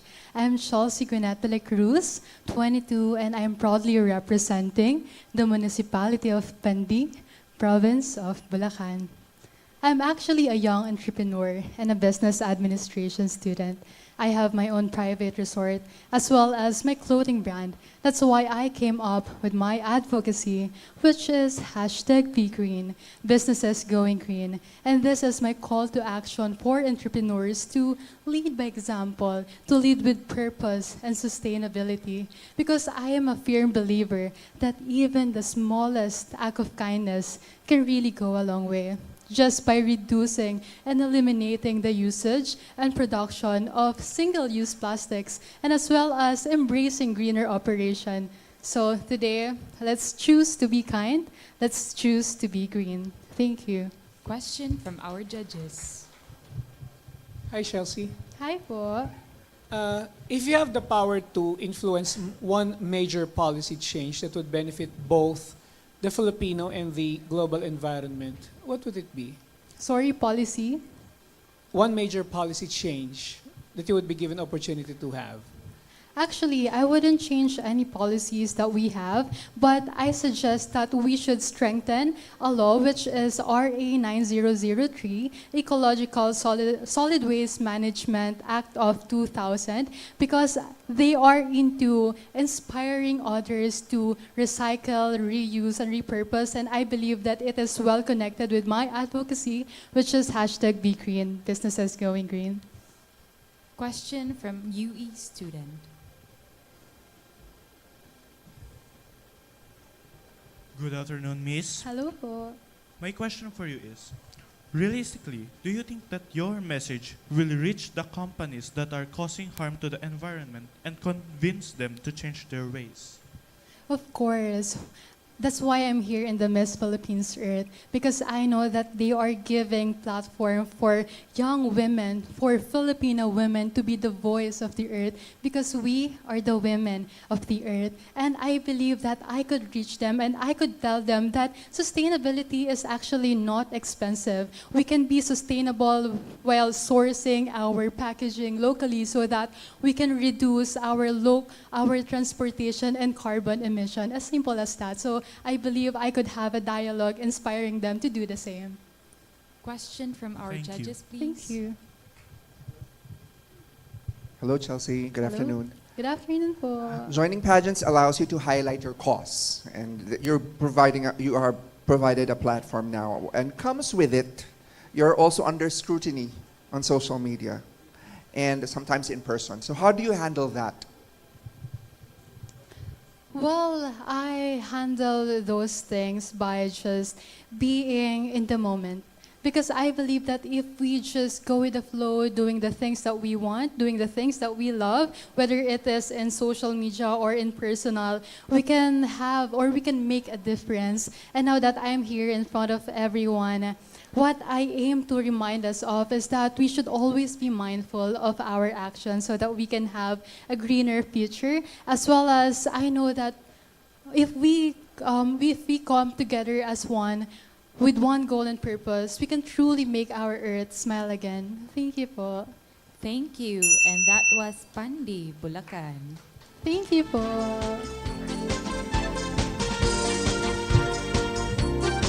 Up next, we have Parañaque City.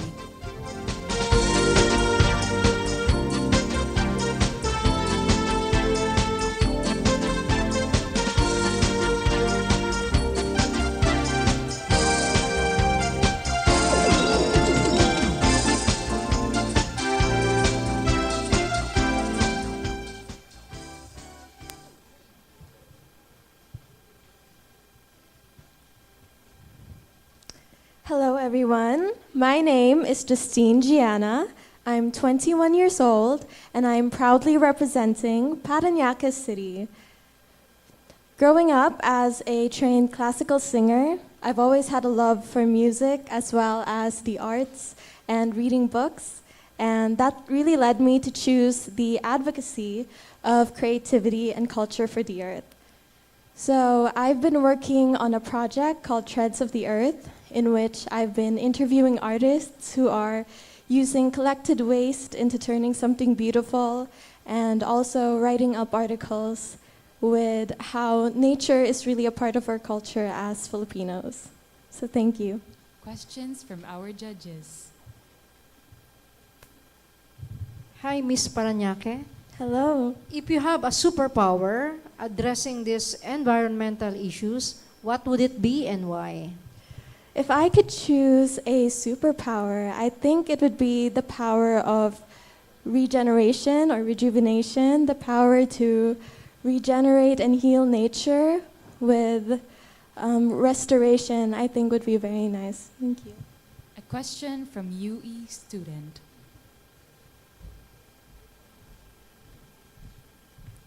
Hello, good afternoon. Hi, good afternoon. I am Nawaf, and here's my question po.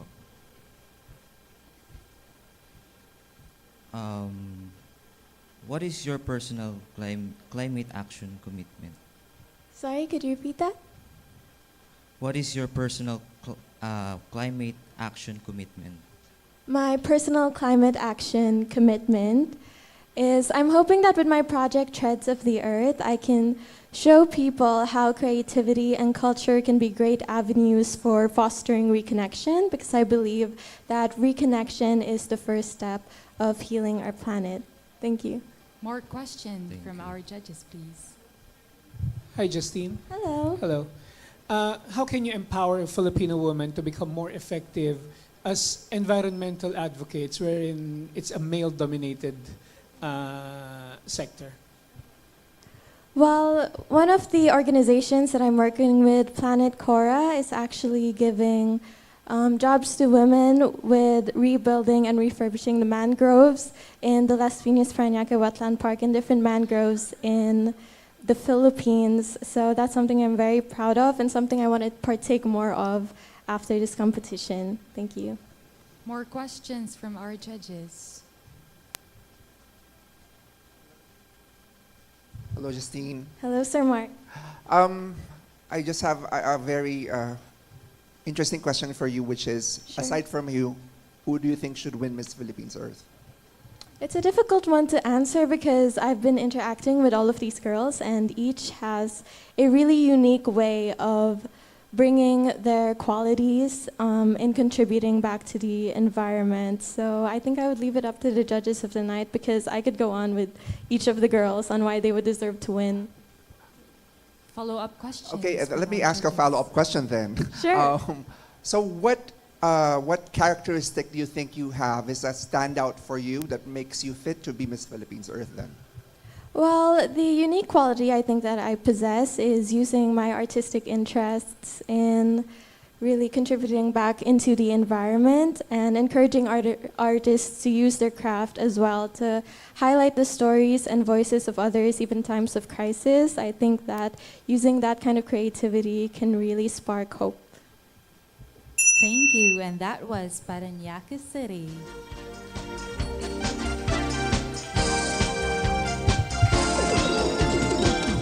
Up next, we have Pasig City.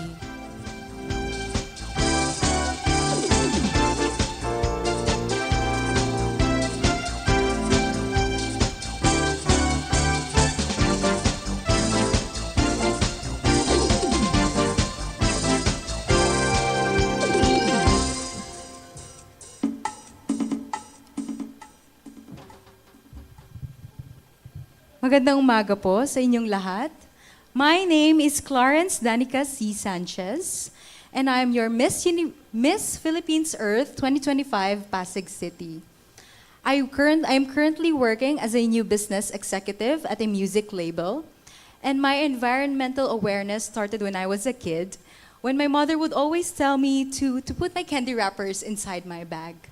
And that really helped me to become who I am right now. And now I am advocating as someone who is advocating for mindfulness in intentional choices, especially beating plastic pollution. Because I believe through the small choices that we do as human beings, this can create huge impact in our health of our environment. Questions from our judges. Hi, Miss Pasig. What do you think is the importance of international cooperation in addressing global environmental challenges?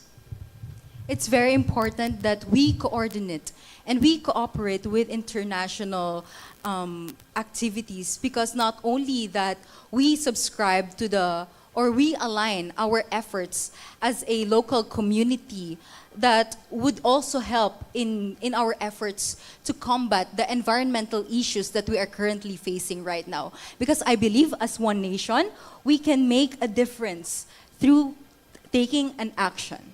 Thank you. Question from UE student.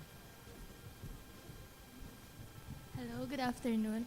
My name is Danica Hart M. Cinco, and from Girl Scout of the Philippines. For my question, as an advocate for environmental awareness, how would you inspire students like us to take meaningful actions against climate change, especially to those areas with limited resources? Again, I've been a student also. Thank you for your question, actually, Danica. We have the same name. I'm very happy about it. But then, again, I'm a student also before I become a worker or an employee. But what I always think about is that we have to empower the students, not just to amplify their voices, but also involving them in our initiatives such as tree planting, or giving them like a talk or being part of a workshop, because through that we just not give them the power to be a voice to their community, to your other peers as well, but we also give them the power to create change in our future. Thank you. More question from our judges, please. Hey, Clarence. What motivation would you take with you that from 10 years from now, you would be still doing your advocacy? You know what? Your question is very nice, because every night that I go back to my bed and sleep, I think about the things that I've done throughout the day, if I did fulfill my purpose. And when I go back to the essence of my life, and I think about that, my essence is not just to take care of the people and be here as a purpose, but I'm here to be an inspiration and be an eco-warrior, to use my hands to work with the organization I am with, which is the Miss Philippines Earth organization, and become an advocate and take actions for the pressing issues that we are currently facing right now. More question from our judges? Hi, Sir Marky. Hello, good afternoon. Good afternoon. I know that with a woman with a title, pressure also is seeping through. How do you handle pressure? Well, I always go back to the people who believes in me. Not only the family, but also the city that I'm currently carrying. Through the influence that I have and the responsibility that I'm currently carrying, I always put it in my heart that I am here for a purpose. I'm not just here to be a beautiful person, to be an inspiration, to wear beautiful clothes, to be dolled up, but I'm here to always go back what's dear in my heart. Thank you, Sir Marky. Thank you, and that was Pasig City.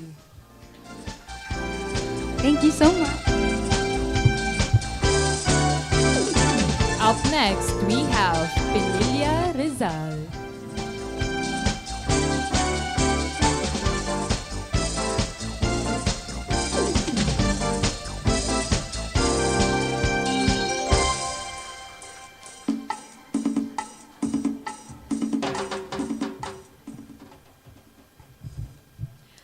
Good afternoon, everyone. I am Ayan Claire Colendres, representing Municipality of Pililla, Province of Rizal, a humble town where community and nature go hand in hand. From cleanup drives to creative ways of reusing natural materials, we show care for both people and the planet.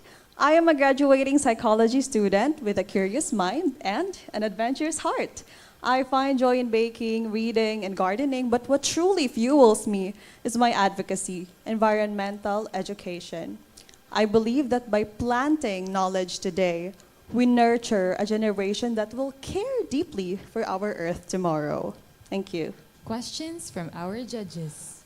Good afternoon, Ayan. Good afternoon, Sir Mark. I know that in Rizal, deforestation is a major concern, and I know that every hour, forests the size of 300 football fields are cut down, and Sierra Madre was not spared from it.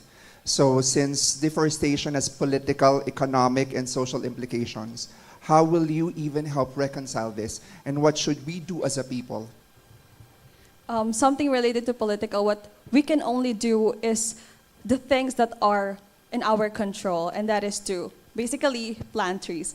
I myself been actively engaging to different schools in my communities and encourage students to plant trees. And I am proud to say that in my project, Seeds of Change, Saving Earth Through Education and Dedication, in 2 months we were able to plant 270 trees. And that's something that I'm really most proud of, that even if deforestation are really rampant in my hometown, I am proud to say that we are able to plant that amount of trees. Thank you.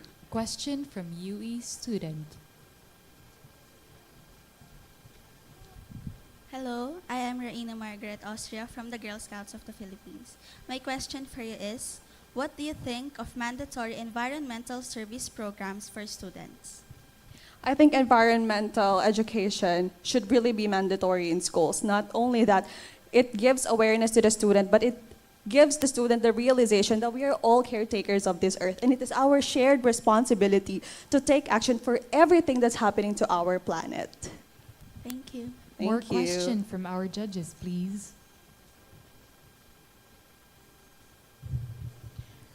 So what steps can individuals take to foster a more inclusive and accepting society, and what role does it play in environmental protection?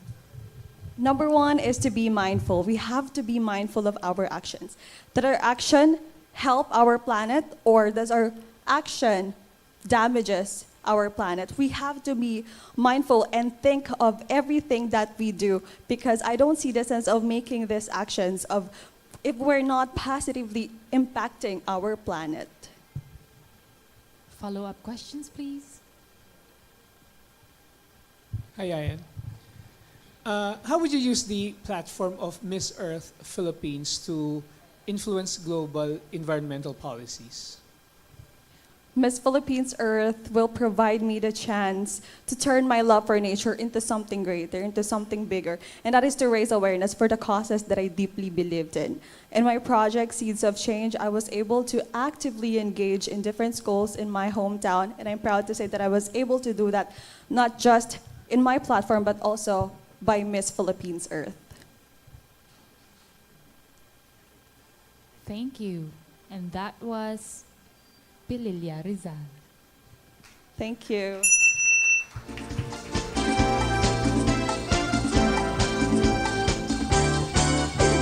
Up next, we have Quezon City.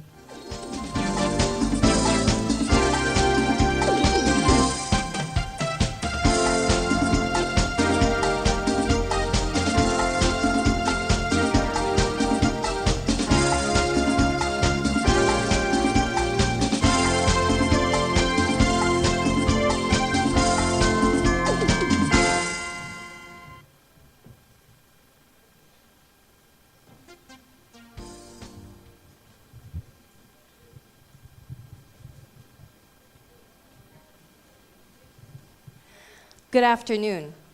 I am Zoe Beatriz Punong Bayan Cruzada, proudly representing Quezon City.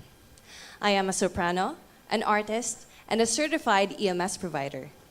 I graduated from UP Diliman with a Bachelor of Fine Arts in Visual Communication, cum laude.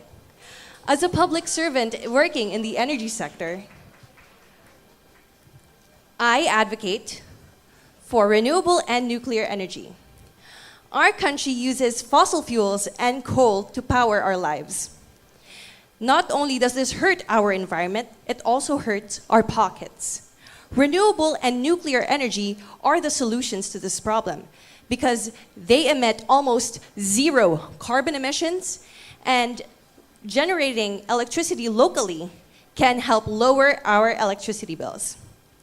To take part in this green energy revolution, I volunteer for Alpas Pinas, a nuclear energy advocacy group, and I have recently launched my personal online project called Energy with Zoe, wherein I share knowledge about renewable and nuclear energy, as well as energy hacks to encourage people to conserve our electricity.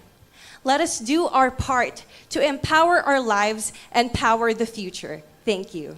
Question from our judges. Good afternoon, Zoe. Good afternoon. I agree with you that we should transition from fossil fuel consumption to clean energy and renewable energy. And I agree that nuclear energy is one of the solutions, but it has been receiving bad reputation. Where do you think is that coming from? I think it's coming a lot from sensationalizing negative news about it, although it is so valid because we have had few but destructive nuclear meltdowns. But let us remember that the good outweighs the bad. Our scientists locally and internationally are working hard towards solutions so that the Fukushima disaster, the Chernobyl incident will not be repeated. And IAEA as well, this is called Atomic Energy International Atomic Energy Agency, they have set international guidelines, and these guidelines should be followed. No nuclear power plant will run unless IAEA gives a go signal. And recently, Congressman Marco Wangco, after the first day, after the sauna, he filed an act called the Nuclear Liability Act, wherein if a disaster happens, a nuclear power plant system operator will automatically be accountable. So this ensures the safety of nuclear power plants here in the Philippines. Thank you. A question from UE student.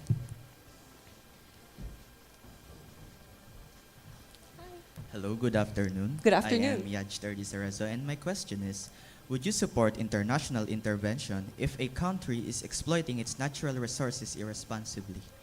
Yes, I agree with international intervention because sometimes countries are overrun with greed and corruption, and neutral international entities should step in and stop this because this is for the good of our country. Thank you.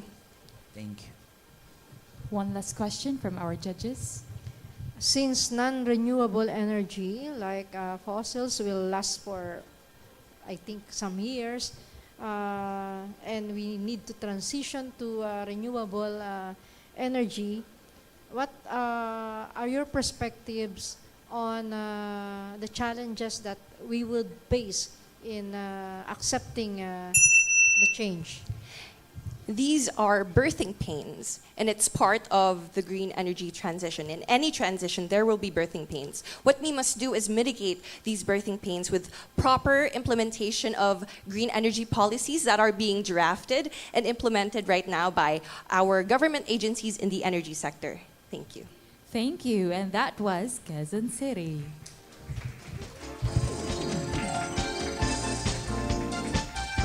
Up next, we have Filipino community of Rome, Italy from Batangas City.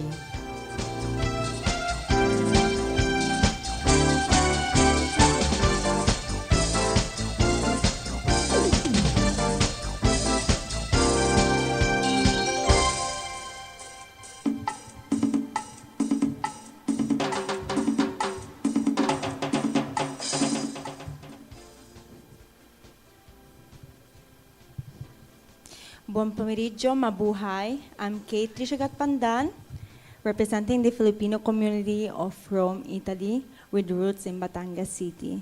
Let me talk about myself a little bit. I'm a model, actress, and a student for sustainable tourism in Sapienza University in Rome, Italy.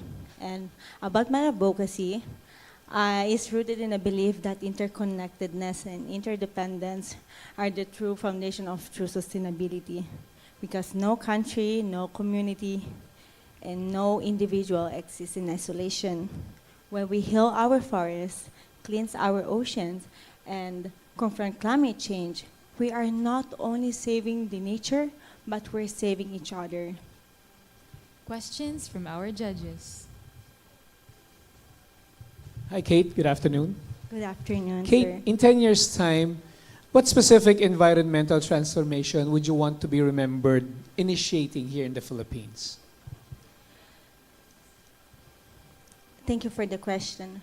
I would initiate, my advocacy is concentrating in the interconnectedness and interdependence. So I think I'm a bridge of two countries right now. And for that reason, I want to start with the main problems right now, which is the flood and the typhoons. And for that reason, I would, first, I want to do the a stronger climate education, and secondly, I would advocate for. I want to.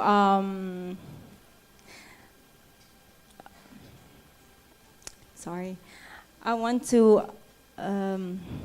for early disasters, for early preparedness disasters, and most importantly, for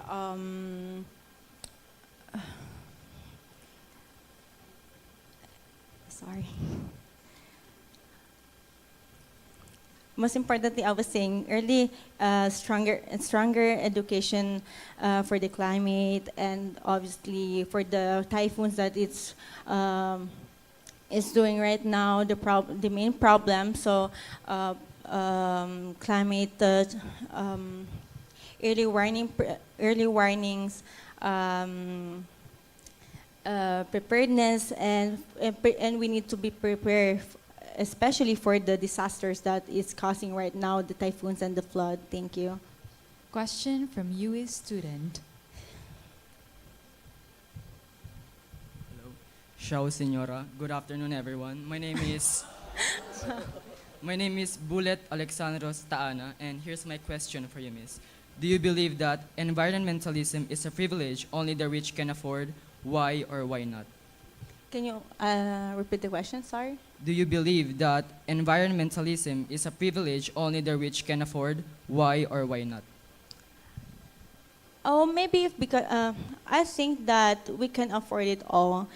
There are all just a help for us. We are the ambassador that who's going to ask help for them, and for that reason, I will amplify my voice. I will be the voice of for those people who are unheard, and for that reason, I'm going to ask from these people who are rich that you said that to help the Philippines to be a stronger country about the climate change, and for that reason, my advocacy is about working all together. So for that reason, we're going to work together to have a more stronger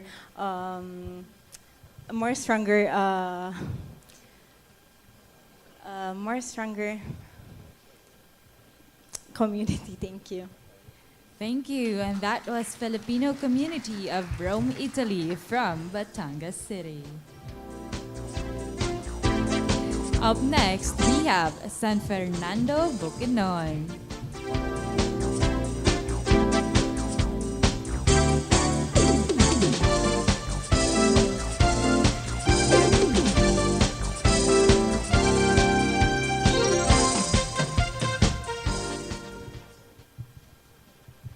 Maupyan no Aldo Kenyo Olin.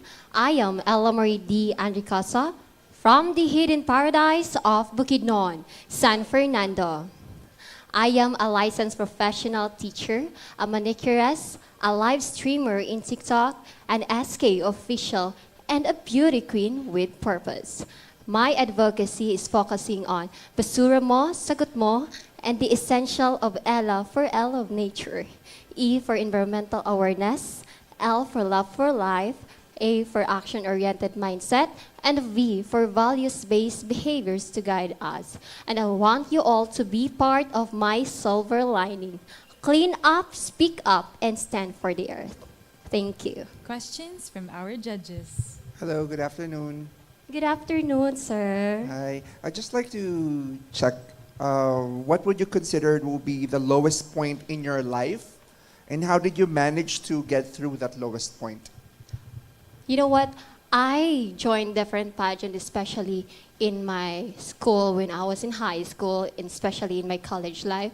And one thing that really something like criticized me, because they say that I am just beautiful without a brain. That is why I cultivate myself through education and really mold myself. That is why people see that I'm already transformed. Thank you. Question from UA student. Good afternoon, Ms. Good afternoon. Bukidnon, Philippines and Earth.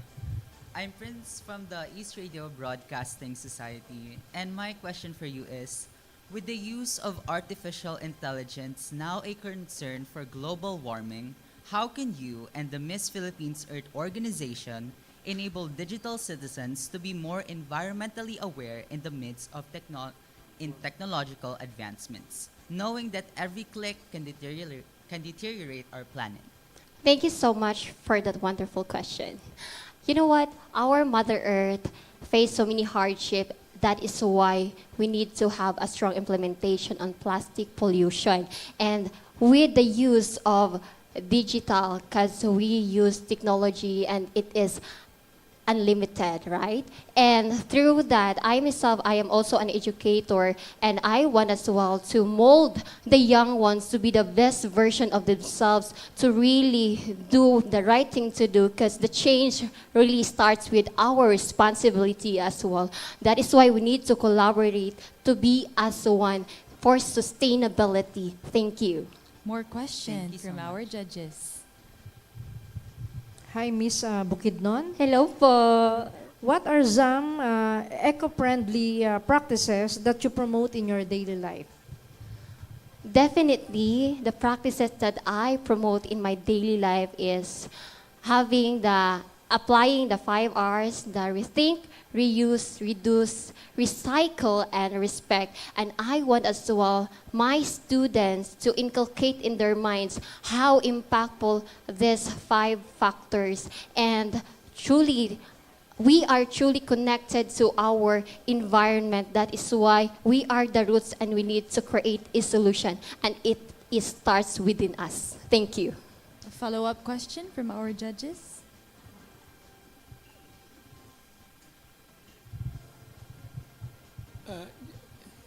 Hello, Ella. Good afternoon. Good afternoon po.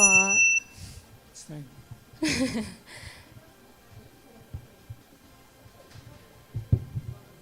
All right. Thank you so much. Thank you. And that was San Fernando, Bukidnon. Up next, we have San Miguel, Bulacan.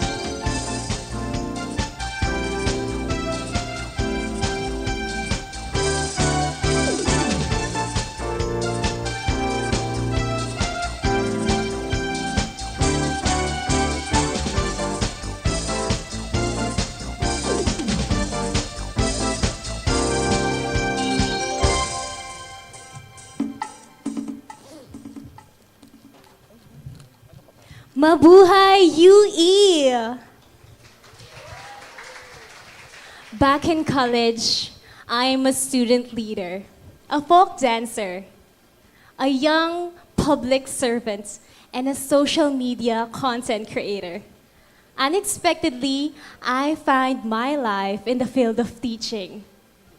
As a teacher, my advocacy for sustainable education in school stems from the idea that knowledge is our greatest tool to combat climate change. As an eco-warrior, as a beauty queen, I believe that any mind, regardless of age, that we educate today becomes a decision maker tomorrow.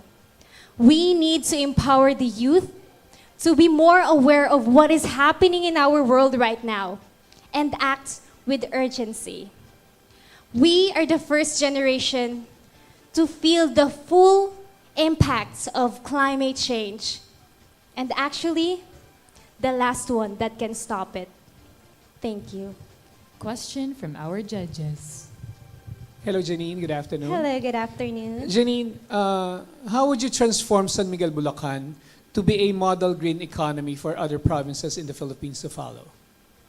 Thank you. San Miguel, Bulacan is surrounded by green pastures and a lot of trees because we have sidelined it with Sierra Madre. And I think I can transform San Miguel, Bulacan into a green community by incorporating my advocacy, which is Greener School, Greener Future, which I started now. Because I'm going to certain schools and giving the knowledge to each student, and giving and planting them these knowledge will serve it to become the community that can encourage the community that knows how to take care of the planet Earth. And as a teacher, I will use my platform to be someone that they can see as a role model, someone who knows what she preach. Thank you. Question from UE student.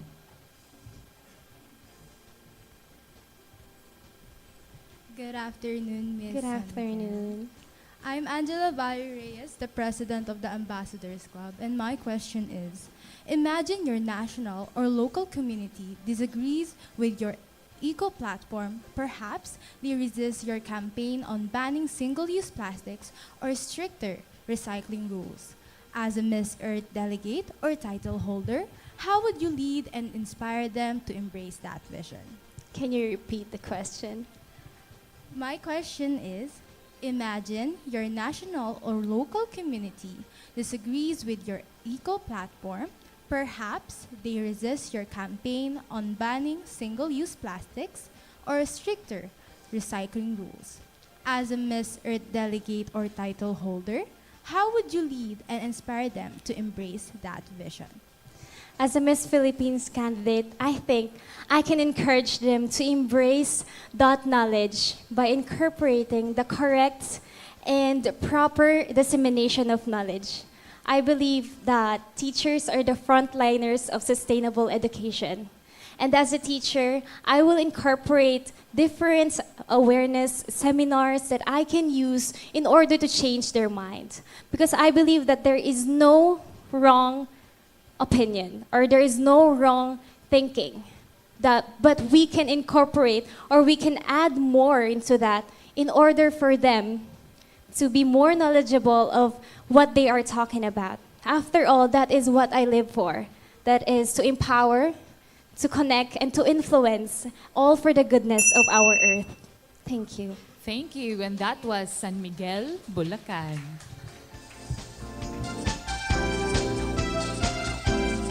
Up next, we have Tagkawayan, Quezon.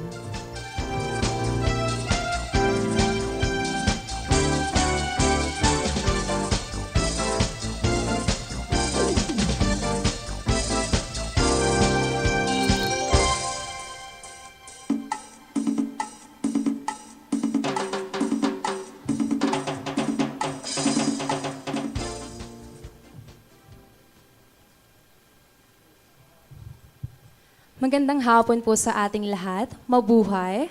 I am Riza Apitan Mendoza, proudly representing the municipality of Tagkawayan, province of Quezon. I am a student, just like everyone in here, I am still studying. I am studying at the Philippine Normal University, taking Bachelor in English Education. I am also a model. I do freelance modeling from time to time. But right now, I am a beauty queen advocating for my advocacy entitled Awakening the Tide. As a pre-service teacher, I have seen the value of education. That's why I aim to bridge education with marine biodiversity preservation, where I want to focus on the youth and the young ones. And the young ones, especially those people who are living in our coastal areas. My goal is to visit their communities and plant environmentally sustainable projects that focuses on the discussion of proper waste management and banning of our single-use plastics. Because I believe that these two factors are the most important aspect that we should always look into when protecting our marine life. And that would be all. Thank you. Question from our judges. Good afternoon, Raisa. As a student and a future teacher, how do you think will you use your skill, your knowledge to help influence people to further your cause? Thank you, Sir Mark. As a teacher and as a pre-service teacher right now, I would like to use the platform that had given to me by being the role model to my students. Being a teacher is like a mother, like an ate, like a leader in a classroom. And with that opportunity, I will be able to teach and influence the young minds of the people or the students who are following me. And with that, I would like to be the source of knowledge of the students. Question from UE student. Hello, maayong hapon sa inyo tanan. I am Ella Joyce L. Lingling from Ambassadors Club. And my question for you is, If you would be crowned as Miss Philippines Earth 2025, what do you think is harder? Changing the environment or changing the human mindset? And how would you use your role to lead through both? Thank you for that question. I believe that both of these are challenging. But the most challenging is changing the minds of the people. Because we can always act right for our environment, but not everyone will follow. Not everyone will do the same. It will be a challenge as a for us, for the next Miss Philippines Earth, to do this thing. But I believe that if you are passionate enough and knowledgeable enough and hardworking enough to encourage the people and inspire the people, I know that in the heart and in the mind of these people, there will be always great actions to help the environment. Thank you. Thank you po. Thank you. And that was Tagkawayan, Quezon.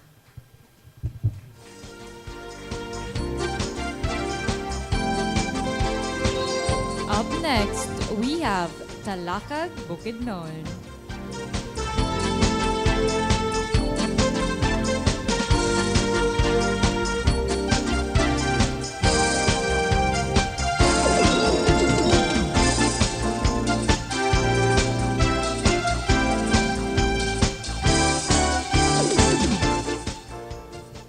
Hello, good afternoon, everyone. I hope everyone's doing well despite interviewing a lot of beautiful girls already. Allow me to introduce myself. I am Miss Crisel Jane Vitorilio Torres from Talakag, Bukidnon, and I recently graduated with a bachelor's degree of civil engineering. And my advocacy lines with this, which is the Eco Green Building. Because I believe we are not just builders, but we are also stewards of the environment.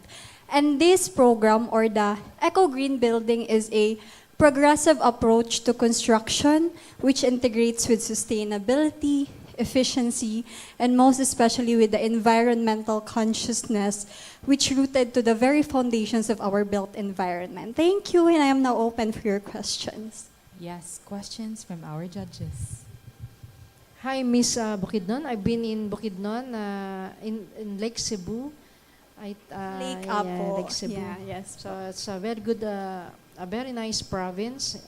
My questions is, what are your thoughts on the impact of plastic pollution on our oceans and marine life?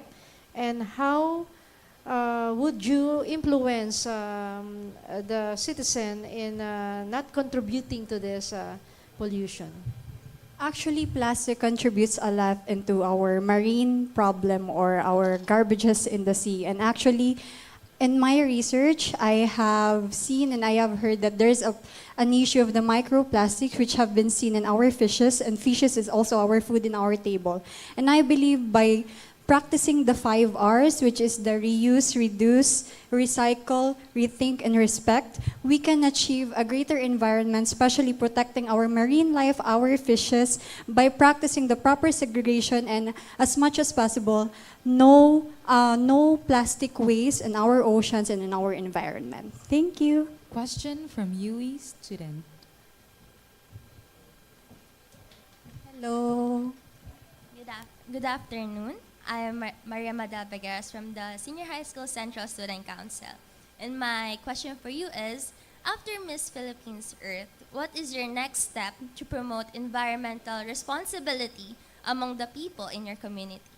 Actually, after Miss Philippines Earth, I am planning to take my review for my board exam as a civil engineer. And I would like to collaborate and continue my advocacy, which is the Eco Green Building, by practicing the sustainability, of course, of having the eco-friendly materials in construction if given the chance to be your future civil engineer, and of course by using the energy efficient design in our buildings, because I have been practicing this by having my floor plan since first year, by designing it in the eco-friendly one, and actually this is also have been my thesis in my school or in my academy, And through this, I could be a voice into a broader audience that eco-green building is a good way to practice because as we all know, for everyone's information, 37% of the carbon footprints have been done because of the traditional construction, and this source is from the United Nations Environment Program, or UNEP. Thank you. One last question from our judges. Hi, Crisel. Good afternoon. Good Crisel, afternoon. can you share an anecdote to our audience today to inspire them to believe and support your advocacy?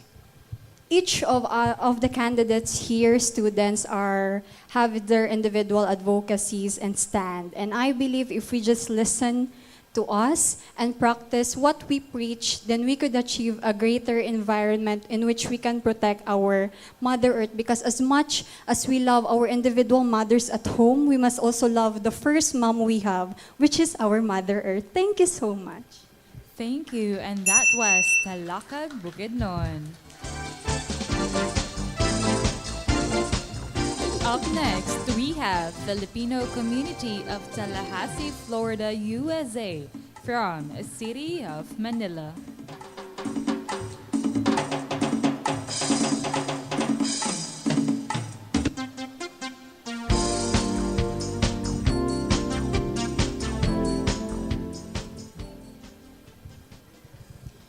Good afternoon, everyone. My name is Jamie Strickland, proudly representing the Filipino community of Tallahassee, Florida, USA, with roots in Manila.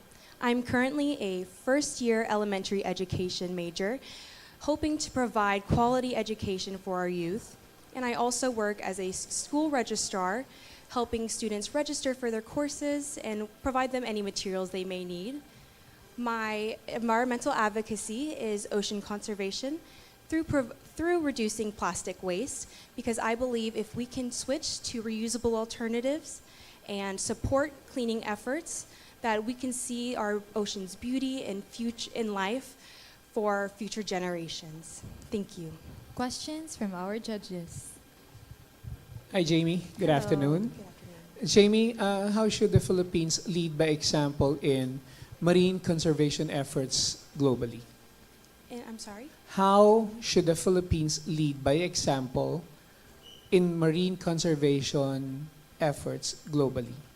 Yes. So I believe that the Philippines should lead by example for our marine wildlife in conservation is because I believe that the Philippines is one of the main contributors to plastic pollution. So I believe that if we can help reduce this, we can help prevent and preserve our ocean's marine life and biodiversity as well. Thank you.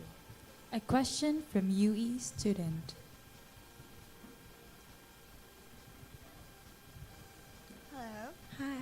My name is Sakir from the Senior High School Central Student Council, and my question for you is, what events from your early childhood led you to become an advocate for ocean conservation? Yes, thank you so much for your question. So growing up, my family always took my siblings and I to the beach, and it was one of my favorite activities. So that is one of the main contributors to why I chose ocean conservation, because I truly enjoyed it, especially as a child, but now today as an adult, because it's hard to enjoy things when they're being polluted, and you're trying to enjoy your day at the beach, but you're being annoyed because you step on maybe some plastic. So that's the main reason why I considered ocean conservation to be my advocacy. Thank you. Thank you. Follow-up questions from our judges. Hi, Jamie. Hi, Good Mr. afternoon. Mark. I know that you originally came from Manila, and last week Manila was also ravaged by the typhoon. Yes. It was flooded. It's not just Manila, it's practically the entire city. And I know that there are certain parts in the United States where they also experience flooding, I think in Texas, right? So it seems like it's a cycle.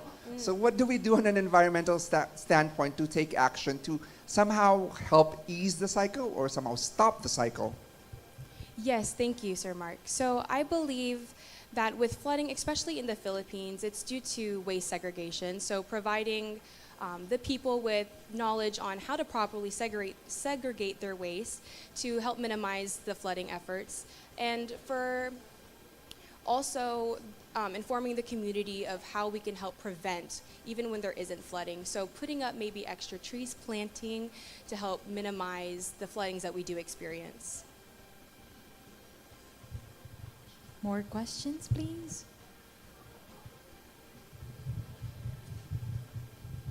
What do you think is the main difference between Miss Earth Philippines and other beauty pageants?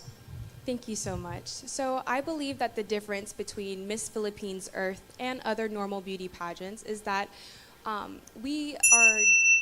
us delegates advocate for change, and especially this year, we're able to make action on it.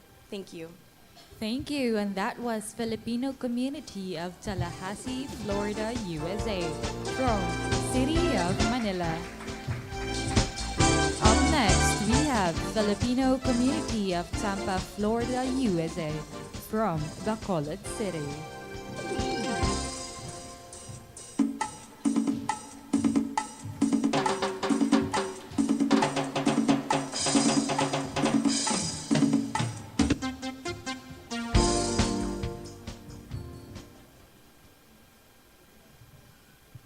Good afternoon, everybody. My name is Faith Louise Edwards, roots in Bacolod City, but proudly representing the Filipino community of Tampa, Florida. I'm 22 years old and a senior IT student at the University of Central Florida, where I also serve as an executive officer of the Asian Pacific American Coalition, which is the largest umbrella Asian American organization on our campus, proudly serving 18 affiliates, each representing a different culture or country.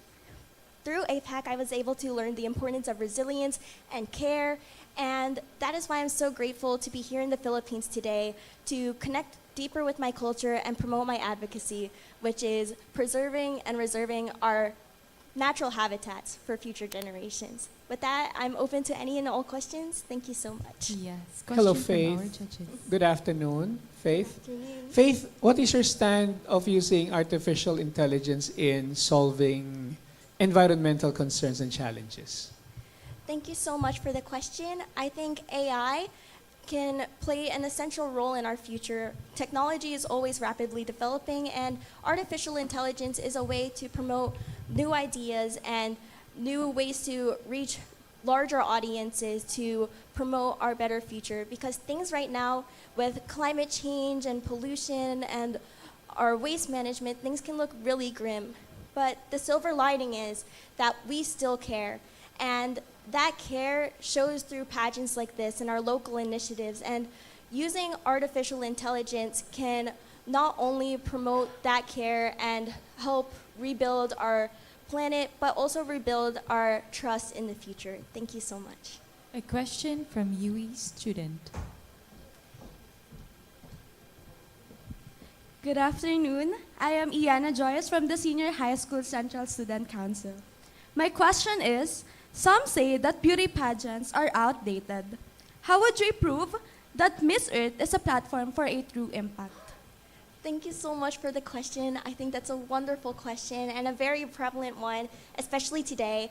Miss Earth is an opportunity that I have been so grateful to have because it taught me so many things. With our ability to connect with our local communities, we were able to learn and connect with our children and provide typhoon reliefs. And those sort of activities have taught me that pageants are not just showing the face, but it shows character, and it also shows that we can use our power and our voice as a platform to create a better future.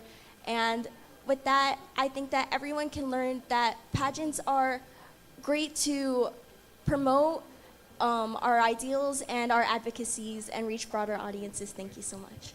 One last question from our judges. Hello, Faith. Hello. With all of your experiences here at Miss Philippines Earth, as well as your interactions with your colleagues or co-delegates, I'm pretty sure there are some mindset shift or changes that you've experienced. So how would you define success? What's success to you now that you have experienced Miss Philippines Earth? Thank you so much for the question. I believe success to me is represented by three things. It is the ability to promote education. It is the ability to make your audiences feel represented. and is the ability to have our local community feel invested in our future. Thank you so much for your question. Thank you so much. And that was Filipino community of Tampa, Florida, USA, from Bacolod City.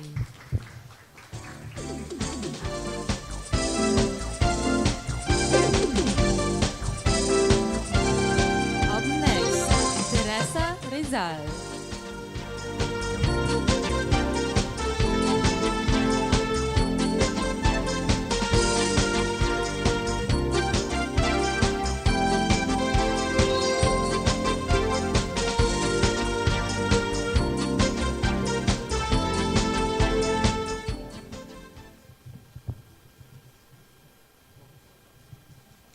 Magandang araw po sa inyong lahat. Mabuhay to the respected panel of judges. Mabuhay University of the East and mabuhay Pilipinas. I am Althea J. Paz, proudly representing Teresa Rizal. As a 19-year-old broadcasting student, I deeply believe in the power of media to create change and leave impact. As Rizalena, surrounded by the beauty of natural sceneries, I have witnessed both the blessing and consequences of how we treat our environment. We have experienced and witnessed the devastating floods and the worsening impact of environmental neglect. These hard or difficult realities is the one that fueled my passion to push for media literacy as an advocacy. I am promoting the Materials Recovery Facility, a space that turns waste into reusable products and provide livelihood opportunities to community. And this is also aligned to the Republic Act 9003 or the Ecological Solid Waste Management Act. I do believe that through empowered voices, amplified voices, and united actions, my heart sees an empowered, informed, and environmentally responsible communities in the Philippines. This is because real progress starts when we turn awareness into actions. Today, we need an environmental positive change. That change should start now, and that change should start with us. Maraming salamat and mabuhay. Questions from our judges. Hi, Ms. Rizal. Any idea on how we can protect endangered species and their habitats? And any idea on how to balance animals and humans sharing the same habitat? Well, one of the things that we can promote in the Philippines and we can be proud of that we are Filipinos is that we are home for thousands of endangered species, and right now they are at risk. As it is a sad reality, but as an advocate of media literacy, I see this as an opportunity because it is never too late to take actions. It is never too late to speak up, but we don't have time to spare. So I urge you to the people listening here to use your social media platforms and your voices to call out for the local and national authorities to strengthen environmental and the protection that will regulate the preservation of our endangered species, the ordinances that will protect them more. Because after all, we have the voice, we have the platform, and change can start with you. Thank you and salamat. Question from UE student.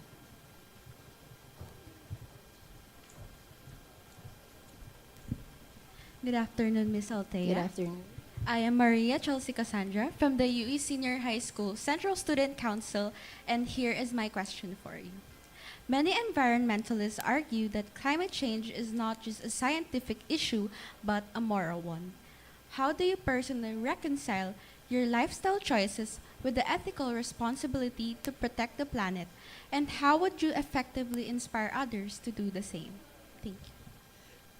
Again, as an advocate of media, I see this as an advantage, especially with the rampant advancement of technologies and social media platforms and the users of it worldwide.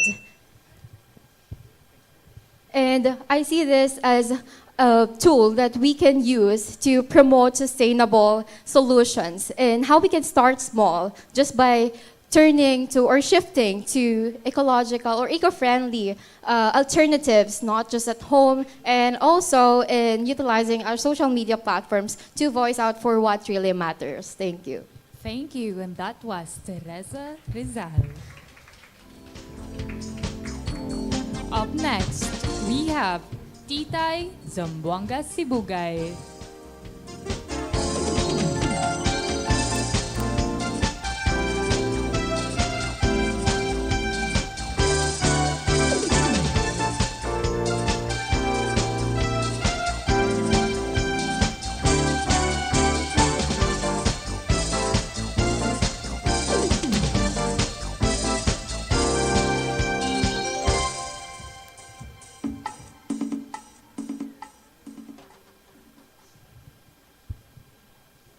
Hi, good afternoon. I am Jean Ascandalio Bolaños, your genuine eco-warrior from Titay, Zamboanga, Sibugay. I am a graduate of Bachelor of Secondary Education, major in Values Education. I am happiest when I am able to contribute for a good cause, and that's how I discovered my passion for community service. Currently, I am a parish youth leader in our church, inspiring youth on their spiritual and leadership journey. But I've been active to many different organizations, was once a varsity volleyball player and a dance performer in our school. My continuous involvement in the community allowed me to see the reality of life. And I'm grateful because it has prepared me to become who I am today, a true woman of the earth with purpose. Joining this pageant is not only for myself, but for the upliftment of every individual in my community. That's why I chose community-based ecotourism as my advocacy, anchored on SDG 8, decent work and economic growth. I aim to promote sustainable tourism, empower local communities, and promote cultural preservation. Because I believe that progress should be in harmony with nature and with the indigenous people. Real progress is not only measured by development, but by inclusivity, where no one is left behind because everyone is empowered to take part. Thank you so much. Question from our judges. Hello, Jean. Good afternoon. Good afternoon, Jean. Jean, how can ecotourism be developed responsibly to protect Philippine biodiversity and at the same time benefiting local communities? I am advocating for community-based ecotourism, and I would like to ensure that sustainability is the cornerstone of our progress by creating, by collaborating with local communities, such as SK officials, local officials, to create a product that is not harming our nature. So for example, and it is also a way to preserve the cultural heritage. So in my hometown, we have Tagbilat Falls, which is protected long before by indigenous community. So they have this Pangasi wine, and I think it is something that with that product, I think the local community, the Sabanan community in my hometown, could benefit based on the profit, and at the same time, it will not harm the nature. We are balancing economic growth and also preserving culture. Question from UE student.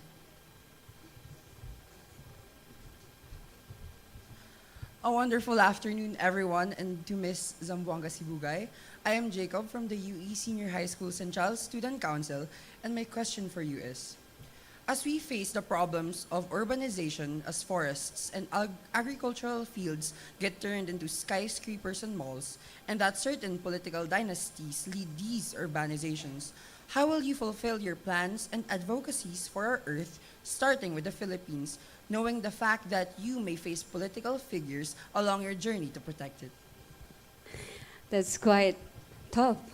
Yes, it is actually a problem if the political leaders are not against. But I would first emphasize to the leaders that tourism industry contributes 8.9% to the Philippine economy. It boosts the economy, and therefore, the tourism industry only thrives by protecting our natural resources. And I think investors should consider that. Thank you. Thank you, and that was Titay Zambonga Sibugay. Up next, we have Valencia City.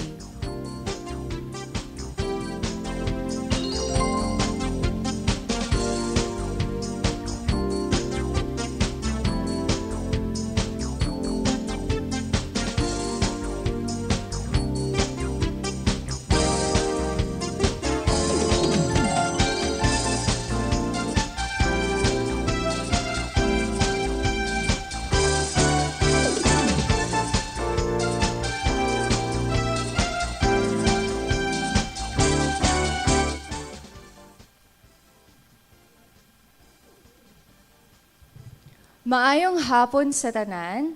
I am Alexandra Stephanie Pasayon, representing Valencia City, province of Bukidnon. When I was in Valencia City, I visited indigenous community. And because we're going to take a video for my introduction video for Miss Philippines Earth 2025. And then, suddenly I asked some of the indigenous people that if they're going to have a chance to speak, what would they say and why? All they want is a fair education to their children. And that is why my advocacy is education for all, culture for life. Because I believe in every indigenous child deserves quality, inclusive education to honor their culture, language, and heritage. Even though it is very challenging for them to have a fair education, but I still do believe that challenges are not meant to break us. It is meant to build us to become the best version of ourselves. And that is for me, the silver lining. Thank you so much. Questions from our judges. Hello, Alexandra. Hi po. Our indigenous people are greatly impacted by the effects of climate change. I think based on your experience as well, you've shared that several times. How would you help them or even allow them to join you in your cause to ensure that they also take part in ensuring that we mitigate the effects of these in their environment? Thank you so much for that question, sir. Well, as a teacher, I will use my profession to lead them for our environment. And it's because education is very important for them, and I will teach them in my own way, in my own knowledge, so that we can involve them to our environment. Thank you so much. Question from UE student.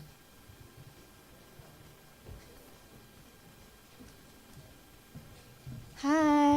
Good afternoon. I'm Anaya from the STEM strand, and my question for you is, if you were to be given the title of Miss Earth Philippines, in what ways you urge the public and government officials to take important actions in order to save in our common home? Can you repeat the questions? If you were to be given the title of Miss Earth Philippines, in what ways you urge the public and government officials to make important actions in order to save our common home? Okay, thank you so much for that questions. Well, I will use social media because social media is very important nowadays. Or should I say technology? By the use of social media, I can reach any kinds of government in our Philippines, not just for the Philippines, but the international. Yes, and then I will use my profession to teach or to educate everyone, and then by the use of technology or any kind of social media, and to reach them to use government so that our advocacies well, put action on it. Thank you so much. Thank you. And that was Valencia City.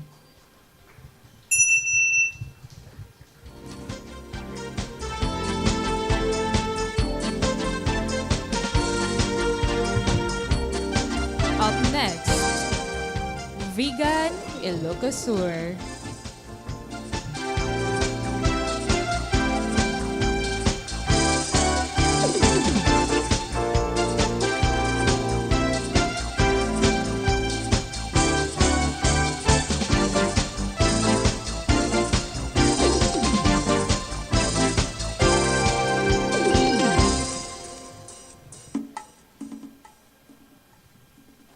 Naimbag nga malem tayo amin, siyak ni Austri Espejo Sanchez, 22 years old, hailing from the heritage city of Vigan, province of Ilocos Sur. Facts about me is that I'm a graduate of medical biology. Aside from that, I was sold and adopted at only few weeks old. But then, my life was rewritten by an unexpected silver lining. Because my mother, who is a senior citizen and a single mother, raised me into the compassionate and to the multi-advocate woman that I am right now. That is why I have my project right now named Footprints for the Future. All of my social activities actually falls under one umbrella of sustainable ecotourism.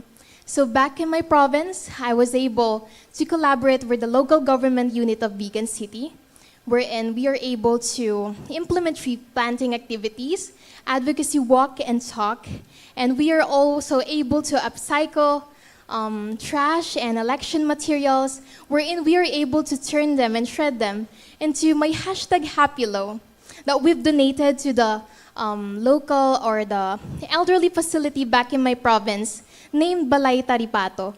Aside from that, we also did an initiative on cleanup drives wherein we've eliminated all the invasive water lilies and dried them up and turned them into handicrafts that hopefully soon we are able to sell and to fundraise for the animal shelters, not just in my province, but hopefully we are able to expand them here in Manila because we all know that we have a lot of animal shelters here.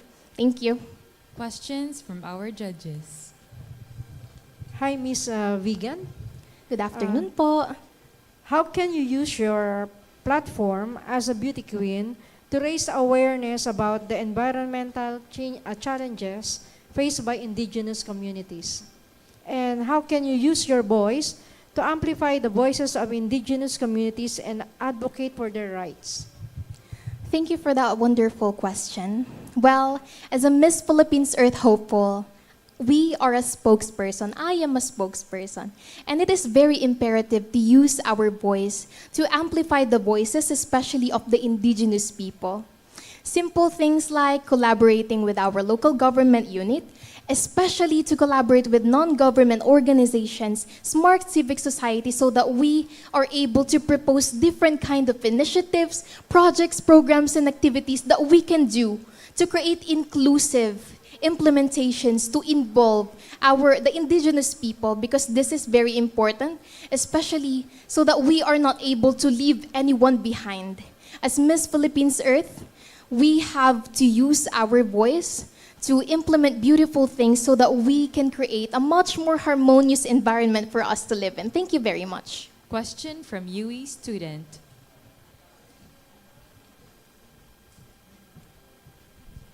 Good afternoon. I'm Stephanie, a grade 12 student from STEM Strand, and this is my question for you. Expert noted that by 2030, if we will not reduce our carbon emissions, the effect of climate change would become irreversible. What specific ways can you do as an advocate of the environment to prevent this from happening? Thank you, Stephanie. Well, we all know that climate change is not just a distant threat, it is already a lived experience. That is why I believe that it is important for us to learn how to implement different initiatives in order for us to combat this. First thing is that we have to transition to cleaner, like renewable energies. And second is that we have to embed sustainability in education. And lastly, we have to enforce a much more stronger environmental laws so that we can help each and everyone, so that we are able to create a much more green or a greener future for us to live in. Thank you very much. Thank you, everyone. Have a great day. Thank you, and that was Vegan Ilocosur. Up next, we have Zamboanga City, East Coast.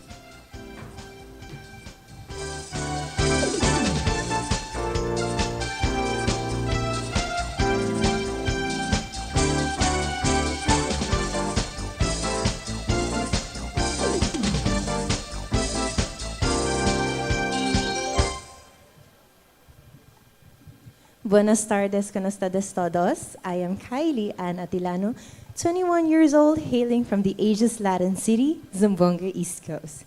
As a woman of the earth, I believe sustainability it is actually started beneath our feet. From the soil that feeds us, roots that holds us, and of course, hands that makes both. My advocacy, Green Roots, actually aims to tackle and of course promote environmental sustainability, sustainable farming, reforestation, and of course, eco-consciousness towards the youth. Because right now, we are actually experiencing so many things happening in our country, and these are actually one of the main factors that contributes to these issues. We lack sustainable farming that actually causes soil erosion, and of course, so many more. Another is deforestation, wherein our rainforests are being destroyed and we are now suffering the consequences, wherein our Mother Earth's condition is further exacerbating. For as a Miss Philippines Earth, I aim to address this issue in order for a better, greener, for the generations to come and many more. So as a woman of the earth, I stand with our Mother Earth to be an advocate, a leader, and a role model for many generations to come. So thank you. Questions from our judges.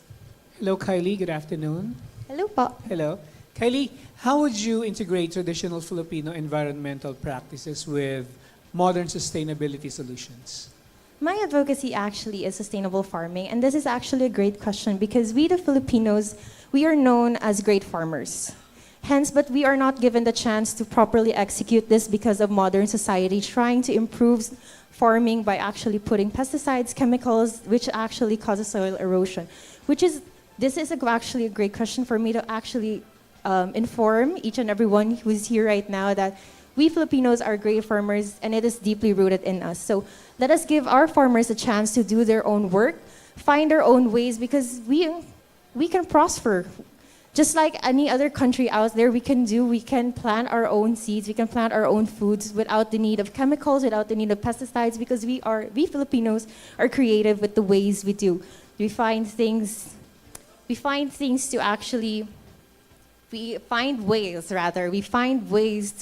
actually improve our livelihood, which is why I really want to promote sustainable farming because we Filipinos need to have the chance to actually execute this properly. Thank you.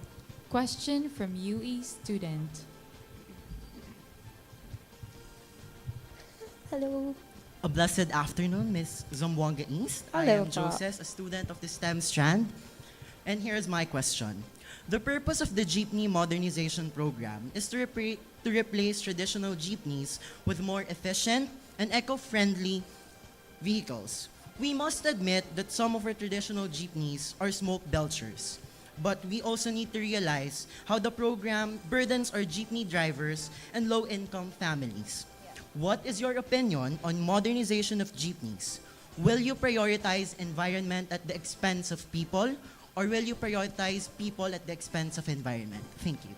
Like you said, this issue is actually rampant now, and actually, the idea is not bad of modernizing jeepneys for an eco-friendly, more society because yes, our jeepneys are one of the main contributors to air pollution, but of course you have to think of the fact that we are also removing, like you said, the poor lifestyles of our jeepneys. So this is actually a slowly but surely way that we have to address because not everyone can actually just afford to get a new modernized jeepney because, of course, society right now it's not easy. But I am a go for this because it's a great idea to help our environment and, of course, for a better, greener tomorrow as well. Thank you. And that was Zamboanga City, East Coast.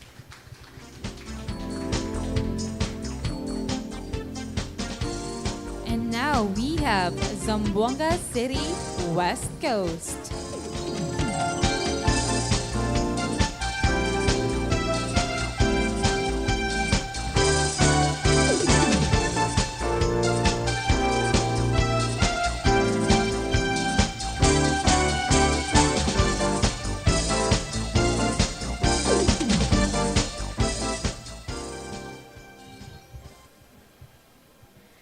Good afternoon, students, judges, and to our viewers watching live, also to the University of the East. My name is Vanessa Kang, representing the West Coast of Zamboanga City. Currently, I am a student taking up Bachelor of Science in Legal Management back in Ateneo de Zamboanga University. I am also a proud breadwinner, a freelance model, and I have been a long-term advocate of the environment. That is why it is rooted in my advocacy that is evoking youth ecological consciousness aimed at spreading awareness and the shared responsibility that we have towards the environment. Thank you. Questions from our judges. Hello. Hello, sir. How are you? How are you feeling? Well, I am feeling kind of nervous, of course, that is normal, but I am as well feeling very excited for this portion. Good. And you're the last delegate. I'd just like to check though, since we have been talking about environmental education for quite some time, would you mind sharing to me one objective in your project and what is your measure of success? So one objective and what made you say that that project was successful? So my main objective of my purpose rooted in my advocacy is, of course, my target audience is always the youth, for them to recognize their responsibility. For your information, I have been working with this organization for 4 years now, and I am one of the founders. And I am very happy to say that at the age of 17, until at this point, we have gathered almost 1,000 members of this organization. So I believe that is really my purpose. My main objective is to gather more youth into knowing their ecological consciousness and responsibility. A question from UE student. Hi, pleasure to meet you, Miss Zamboanga West Coast. I'm Mark, a student from the STL 123P. Some parts of the world are at war with each other right now. This could have negative impacts on the environment, especially those that will be caught on the crossfire. Now, the Philippines is one of the countries that could be caught in this crossfire because of its rich resources and its geographical position. As Miss Earth, what can you do to prevent this? So once again, good afternoon, everyone. So as Miss Earth, what I can do to prevent war is, of course, to use my platform to spread awareness. We are not only advocate of the environment solely itself, but also the people, the species that are living in our planet. So of course, as Miss Philippines Earth, it is my responsibility to take action and be woke of the issues that are present in our current world, especially the war. Thank you. One last question from our judges. Hi, Miss Zamboanga. Hello, West ma'am. Coast. How can the Miss Earth Philippines platform be used to inspire a global movement for environmental protection? Okay, so I believe, thank you for that question. I believe that the platform goes beyond a national scope, moreover a local scope. That is why we are chosen a representative to bring the advocacy internationally and to reach more people and to being mindful of the environment and the issues that we are having right now. So I believe that it is not only a pageant, that is why I am here, because I want to stand for a purpose and I want to change. I want to execute change that is needed in our natural resources. And of course, the calamities that we are facing, we are in need of action, responsibility, and of course, time. Thank you. And that was Zamboanga City, West Coast. All right, you have just heard from the amazing delegates vying for the title Miss Philippines Earth 2025. It's a testament that beauty is really wonderful when partnered with intelligence, and of course, most especially when they are environmentally aware. So once again, let's give a big round of applause to our lovely delegates of Miss Philippines Earth 2025. It is often said that Miss Philippines Earth delegates are great speakers, and based on what we've seen today, this year's batch definitely lives up to that reputation. So, best of luck to all the ladies. And now, before we wrap up this afternoon's event, let's hear a few words from Mr. Hiner Caringal, Director of Office of Cultural Affairs. A big round of applause, please. Listen to her voice, singing in the wind. Feel her gentle touch in the golden sunlight. She was born to Magandang hapon sa inyong lahat at good afternoon everybody. I know this is a very long and tiring thing to do, but I think lahat tayo, we are learning something from what they discussed. The question and answers are all very relevant to our time now. So please, thank you. I would like to thank everybody for coming here, especially the UV students. So let me read some my closing address. So to our judges, our friends from Pinnacle Pro Learning Center, Carousel Productions, the official University of the East, and of course, the student that here today. Special thanks to our principal, Jerry Venturina, for bringing all these students to be here with us. So, Jerry, thank you very much.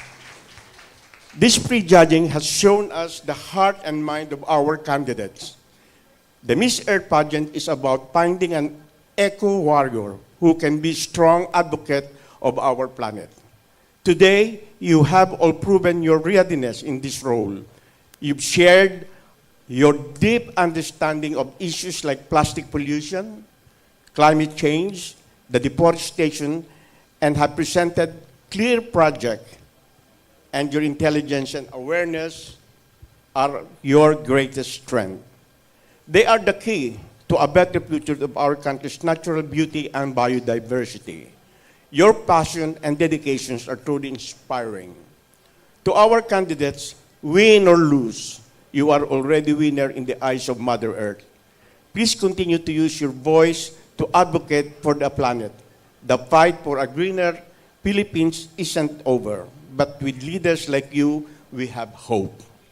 Thank you all for your commitment of being beauties for a cause. Your presence, especially from the students, shows that a new generation of environmental advocates is ready to set. With that, thank you very much for coming to the UE. Thank you so much, Mr. Hiner. And once again, a big round of applause to University of the East. And that wraps our prejudging for the Intelligence and Environmental Awareness category. We're just a few days away from the crowning of our new Miss Philippines Earth. So don't miss the Grand Coronation Night this Sunday, August 10 at the Cove Manila, Okada, Manila. And catch the televised broadcast on Kapamilya Channel on August 17 at 10 a.m. This event will be streamed live on Miss Philippines Earth Facebook page and YouTube channel, so make sure to tune in. Once again, Miss Philippines Earth 2025 is made possible through the support of the following sponsors: Pacific Blue Transport Services, Alberta Shoes, the official heels provider, Miss Earth Foundation, Kitco Travel and Tours, and of course, our venue for today, University of the East. On behalf of Carousel Productions Incorporated, we would like to thank our dearest judges and of course the amazing students and faculty of University of the East for an afternoon of learning and sharing. So once again, don't forget to like, follow, and share Miss Philippines Earth on all of our social media accounts. Mark your calendars for our Grand Coronation Night, which will take place on August 10, 2025. Once again, this is Feliz Clarion Thea Solomon Resentis, your Miss Philippines Air 2024, saying, let us continue to subscribe to change, continue to share our environmental stories, and heart the earth. Isang makakalikasang araw, Pilipinas! Blush a flower, watch your dreams take wings.